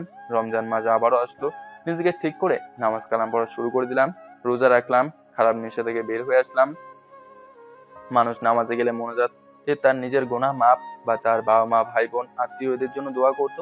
আমি শামীম নামাজে গেলে প্রতিটা মোনাজাতের মাঝে আল্লাহর কাছে মিষ্টিকে চাইতাম, তাকে আল্লাহর কাছে প্রতিনিয়ত চাইতাম। আমি ভাবতাম মিষ্টি আমার কাছে থাকলে আমি ভালো হব আর জীবনে অনেক কিছুই করতে পারবো। এভাবে রমজান প্রায় শেষ হয়। ঈদের আগের দিন লিটু আমাকে ঈদ মোবারকের মেসেজ করে আর নিচে লেখা থাকে সানাম। তো আমিও সেই একইভাবে অন্যরকম করে একটা ঈদের মেসেজ মিষ্টিকে করি আর সেখানে ছোট্ট করে সানাম লিখে দেই। আমি মেসেজ করার পর আর মিষ্টি আমাকে মেসেজের কোনো রিপ্লাই দেয় না। ঈদের ষষ্ঠ দিন মিষ্টি আমাকে মেসেজ করে সালাম মানে কি। ওই সময় আমার ফোনে না টাকা না মেসেজ কিছুই ছিল না। আমি ইমার্জেন্সি লোন নেই আমার দুটো সিম থেকে, সেখান থেকে তাকে মেসেজ করে বলি সানাম মানে প্রিয়া। তারপরের দিন থেকে আবারও মিষ্টির সাথে কথা বলা শুরু হতে থাকে আমার। সেই সময় আমাদের কলেজের ভবনের 3য় ও 4র্থ তলার কাজ শুরু হয় আর সেখানকার কাজের যে ম্যানেজার ছিল দিনাজপুরের, সেই ভাইয়ের নাম হলো মতিন। তার সাথে আমার পরিচয় হয়। মিষ্টির সাথে কথা বলার আগে মিষ্টির নানি আবারও আমাদেরকে যথেষ্ট অপমান করে আর এবার আমার পরিবারের সবাই সবকিছু জেনে যায়। আর আমার পরিবার থেকে মানা করা হয় আমি যেন মিষ্টির সাথে আর কোনো ধরনের কথা না বলি, কারণ মিষ্টির নানি এমন এমন অপমান করে যার কারণে আমার আব্বা আমায় কেঁদে ফেলায় শুধু আমার কারণে। আর আমার আব্বা তো এটাও বলে ফেলেছিল আমি যদি মিষ্টির সাথে আর কোনোদিন কথা বলি তাহলে আব্বা বিষকে আত্মহত্যা করবে। আমি পরিবারের কারো কথা না মেনে আবারও মিষ্টির সাথে কথা বলা চালিয়ে যাই, কিন্তু মিষ্টির মুখ থেকে ভালোবাসি কথা শুনতে পাইনি তখনও। একদিন মিষ্টি দুপুরে নিজেই ফোন দিয়ে বলে, তুই কই আছিস রে? আমি বাড়িতেই। তোদের ওখানে তো গরু ভুঁড়ি পাওয়া যায়, তুই একটু কষ্ট করে নিয়ে আমাদের বাড়িতে আয় তো। আমার কাছে টাকা ছিল না আর যাবো সেটারও ভয় করতেছি, তাই বাধ্য হয়ে বললাম যেতে পারবো না, আমি খালাকে পাঠিয়ে দে, আমি নিয়ে দিতেছি। আম্মু যেতে পারবে না, আম্মু অনেক অসুস্থ আর ভুঁড়ি আনিকা আপুর খুব পছন্দ। আন্নিকে কবে আসলো আবার? এই তো ঈদের আগে আসছে, তুই কথা না বাড়িয়ে ভুঁড়ি নিয়ে আয়। আগে বল আমাকে ভালোবাসিস কিনা। জানি না আমি। বল না ভালোবাসিস আমাকে। এইসব কথা রাখ, কালকে তোর ফোন নিয়ে আমাদের বাড়ি আসবি, পরশু স্কুল থেকে পিকনিক যাবে। আমি তো মহা খুশি, এবার আমি রাজি হয়ে গেলাম। এই অসময়ে পিকনিক? জানি না, কিন্তু এখন নাকি যাবে পিকনিকে। এইবারে তো শেষবার, আর তো স্কুল থেকে কখনো যেতেও পারবো না। আচ্ছা ঠিক আছে যাবো। এই ভুঁড়ি নিয়ে আয় না, বাড়ি এসে টাকা নিস, না হলে বিকাশ নাম্বার দে তোর। আচ্ছা আমি আব্বাকে বলে পাঠিয়ে দিতেছি। ফোন রেখে দিল। আব্বাকে মিথ্যে কথা বললাম, আব্বা খালা অনেক অসুস্থ, খালা নাকি ভুঁড়ি খাবে, নিয়ে একটু মিষ্টিদের বাড়িতে যাও তো। মায়ের কথা শুনে অনেক রাগ হলো, আমাকে বকা দিল, অনেক কথা শোনালো, তবুও সবাইকে রাজি করে আব্বাকে দিয়ে ভুঁড়ি কিনে নিয়ে পাঠিয়ে দিলাম। পরদিন সকালে আমার কলেজ বন্ধুগুলো সহ এখানে একটা মেলা হয়, সেখানে গেলাম। ওদেরকে বললাম বেশিক্ষণ থাকতে পারবো না, আমাকে মিষ্টিদের বাড়িতে যেতে হবে। ওরা বলল, তোর মুখে মিষ্টির নাম খুব শুনি, এবার আমরাও যাব তোর সাথে তোর মিষ্টির বাড়িতে। মেলা থেকে আসার পর ওরা আর যেতে চায় না, আমি একাই চলে যাই। মিষ্টি আমার হাতের ফোন দিয়ে চলে আসি আর সে বলে পরশু এসে যেন নিয়ে যাই। মিষ্টি পিকনিকে যাওয়ার বিকালে আমাকে ফোন দিল, সে নাকি নাটোর রাজবাড়ি গিয়েছে আর সেখানে দেখার মতো কিছুই নাই। তো তার বান্ধবীগুলো সব মজা করতেছে। প্রায় 10 মিনিটের মতো ওর সাথে আমার কথা হয়। রাতে আবার আমি ফোন দিয়ে কথা বলি, তখন আমি বৈশাখীদের দোকানে ছিলাম আর বৈশাখী আমার কোলে। বৈশাখীর মা আমাকে জিজ্ঞেস করে কার সাথে কথা বলি, তখন আমি বলি মিষ্টি। আমার কাছ থেকে ফোন নিয়ে বৈশাখীর আম্মু মিষ্টির সাথে কথা বলে, অনেক কিছু বোঝায় মিষ্টিকে, আমার নামে অনেক গুণগান গায় বৈশাখীর আম্মু। মিষ্টি পিকনিক থেকে অনেক রাতে বাড়ি যায়। পরের দিন বিকালে আমি মিষ্টিদের বাড়ি যাই। মিষ্টি সেখানে গিয়ে তার বান্ধবী সহ পিক তুলেছে। মিষ্টির পাশে তার 2টা বান্ধবী, একটার নাম মোসাদ্দেকা আর একটার নাম দৃষ্টি। এদের সাথে তখনও আমার পরিচয় হয়নি। এই যে মেমোরি কার্ডে আমাদের পিকনিকের পিক আছে, তুই সবগুলো কম্পিউটার থেকে তুলে কালকে স্কুলে নিয়ে আসিস। আমার কাছে কোনো টাকা নাই, তবু ভালোবাসা পেতে রাজি হয়ে গেলাম। বাড়ি এসে আব্বার লুকিয়ে থাকা টাকা চুরি করে নিলাম। জানি আব্বা টাকা চুরি করলেও হিসাব জানে না, আর যদি দেখেও এখান থেকে টাকা কম আমাকে কোনো গালিও দেবে না, বকাও দেবে না, উল্টো আমাকে আরো টাকা দেবে। আমি রাতের মধ্যে সবগুলো পিক বের করলাম, মানে ফটো। রাতে মিষ্টিকে ফোন দিলাম আর বললাম ওদের বাড়ির মেয়েদের গাছের পাতা নিয়ে আমার আসার জন্য, কারণ আমার মাথার চুল উঠতেছে। তাও মিষ্টির কথা চিন্তা করতে করতে পরদিন আমার এলাকার এক মামাতো ভাই আর যে রাশিদকে নিয়ে মিষ্টির স্কুলে গেলাম। রাশিদ ও মিষ্টির সাথে একই ক্লাসে পড়ে, সেটা আমাদের এলাকাতে। মিষ্টি ফটোগুলো দেখে রাগ করলো, বলল ল্যামিনেটিং করে নিয়ে আসতে বলেছি তোকে। আবারও বাড়ি এসে আবার টাকা চুরি করলাম, ফটো ল্যামিনেশন করে পরের দিন আবারও নিয়ে গেলাম। এবার দৃষ্টির সাথে আমার পরিচয় হলো, শুধুমাত্র এতটুকুই। দৃষ্টি মিষ্টির ক্লাসমেট, আর কিছু না। মিষ্টির সাথে কথা বলতে বলতে আমাদের দুজনের সম্পর্কটা একটু ভালো পর্যায়ে গেল, কিন্তু মিষ্টি রাজি হচ্ছে না, শুধু বারবার বলে জানি না জানি না। তখন আমি মিষ্টিকে বলি, তোর নানি যেভাবে অপমান করা শুরু করে দিছে তাতে তো মনে হয় না তোকে আমি পাবো। মিষ্টি তখন জানতে চায় কি কি বলেছে। আমি ওর নানির বলা সব কথা এক এক করে বলতে থাকি। মিষ্টি বলে ওর নানি নাকি ওদের বাড়িতেও গেলে ঠিক এমন কাজ করে, ওদের পাড়া প্রতিবেশীদের সাথে। মিষ্টির সাথে প্রতিদিন কমপক্ষে 4-5 ঘন্টা কথা খুব হতো, আর ফোন আমি যত দিতাম আর টাকা তো আব্বার চুরি করতাম। এভাবেই রোজা তার সাথে কথা হয়, কিন্তু রাজি করতে পারে না। একদিন সেই দিনাজপুরের মতিন ভাই আমাকে বলে, ভাই এই মেয়ে অনেক চালু, একে পটাতে হলে অন্য পথ বেছে নিতে হবে। আপনাকে একটু অভিনয় করতে হবে, তাহলে বোঝা যাবে সে আপনাকে ভালোবাসে কিনা। আমি তখন তাকে জিজ্ঞেস করলাম কি করতে হবে। তিনি বলল, আপনি ফোন দিয়ে বলেন যদি সে আপনাকে ভালো না বাসে তাহলে এবার থেকে মদ খাবেন আর হাত কেটে তার নাম লিখবেন আপনি। আমি ঠিক এই কথা বলি, কোনো কাজ হয় না, বরং মিষ্টি বলে এসব খেয়ে মরলেও না কি তার কোনো যায় আসে না। আবার একদিন মতিন ভাই বলল, রাতের বেলায় এখন একটা মেসেজ লিখেন, সেখানে লিখবেন যদি তুমি আমাকে ভালোবাসো তাহলে মেসেজ দেখার ঠিক 30 মিনিটের মাঝে ফোন দিবা, আর যদি না বাসো তাহলে বুঝবো তুমি আমাকে ভালোবাসো না, আর তোমাকেও কোনোদিন আর ফোন মেসেজ করব না। তিন ভাইয়ের এই কথাটার মনে হয় কাজ হয়ে গেছে। মেসেজ যাওয়ার সাথে সাথে মিষ্টি নিজে ফোন দিছে। যে মিষ্টি সন্ধ্যার পর জীবনে ফোন দেয় না, সেই মিষ্টি আমাকে ফোন দিছে। ফোন দিয়ে বলতেছে, কি সব পাগলামি শুরু করে দিয়েছিস? আমি কাউকে ভালোবাসি না, আর সেটা কেন বুঝিস না তুই? দেখ, আবু আছে, আমি ল্যাটিনে এসে তোকে ফোন দিলাম, বাকি কথা 11টার পর হবে তোর সাথে আমার। এভাবেই চলতে থাকলো, কিন্তু মিষ্টির মুখে ভালোবাসার কথা স্বীকার করে না। তার কথা বলার অঙ্গভঙ্গি বলে দেয় মিষ্টি আমাকে অনেক ভালোবাসে। যখন এই রাতে মিষ্টির সাথে কথা বলি, ওর একটা কথা আমি ঠিক মতো বুঝতে পারি না। মিষ্টি রাতে খুব ছোট ছোট করে কথা বলে, আর ছোট ছোট কথা বুঝতে আমার কষ্ট হয়। একদিন মাগরিবের আজানের সময় মিষ্টি আমাকে ফোন দেয়। সেই সময় কিছু হয়, তখনও তাকে ভালোবাসার কথা বলি। তখনও সে বলে তার নাকি কাজ আছে, গরু মুরগি ছাগল গোয়ালে ঢোকাবে। আমি একটা সুযোগ পেলাম, এটাই শেষ সুযোগ। তাই মিষ্টিকে বললাম, এখন মাগরিবের আজান দিতেছে আর তোকে আমার কসম দিলাম, সত্যি করে বল তুই আমাকে ভালোবাসিস কিনা।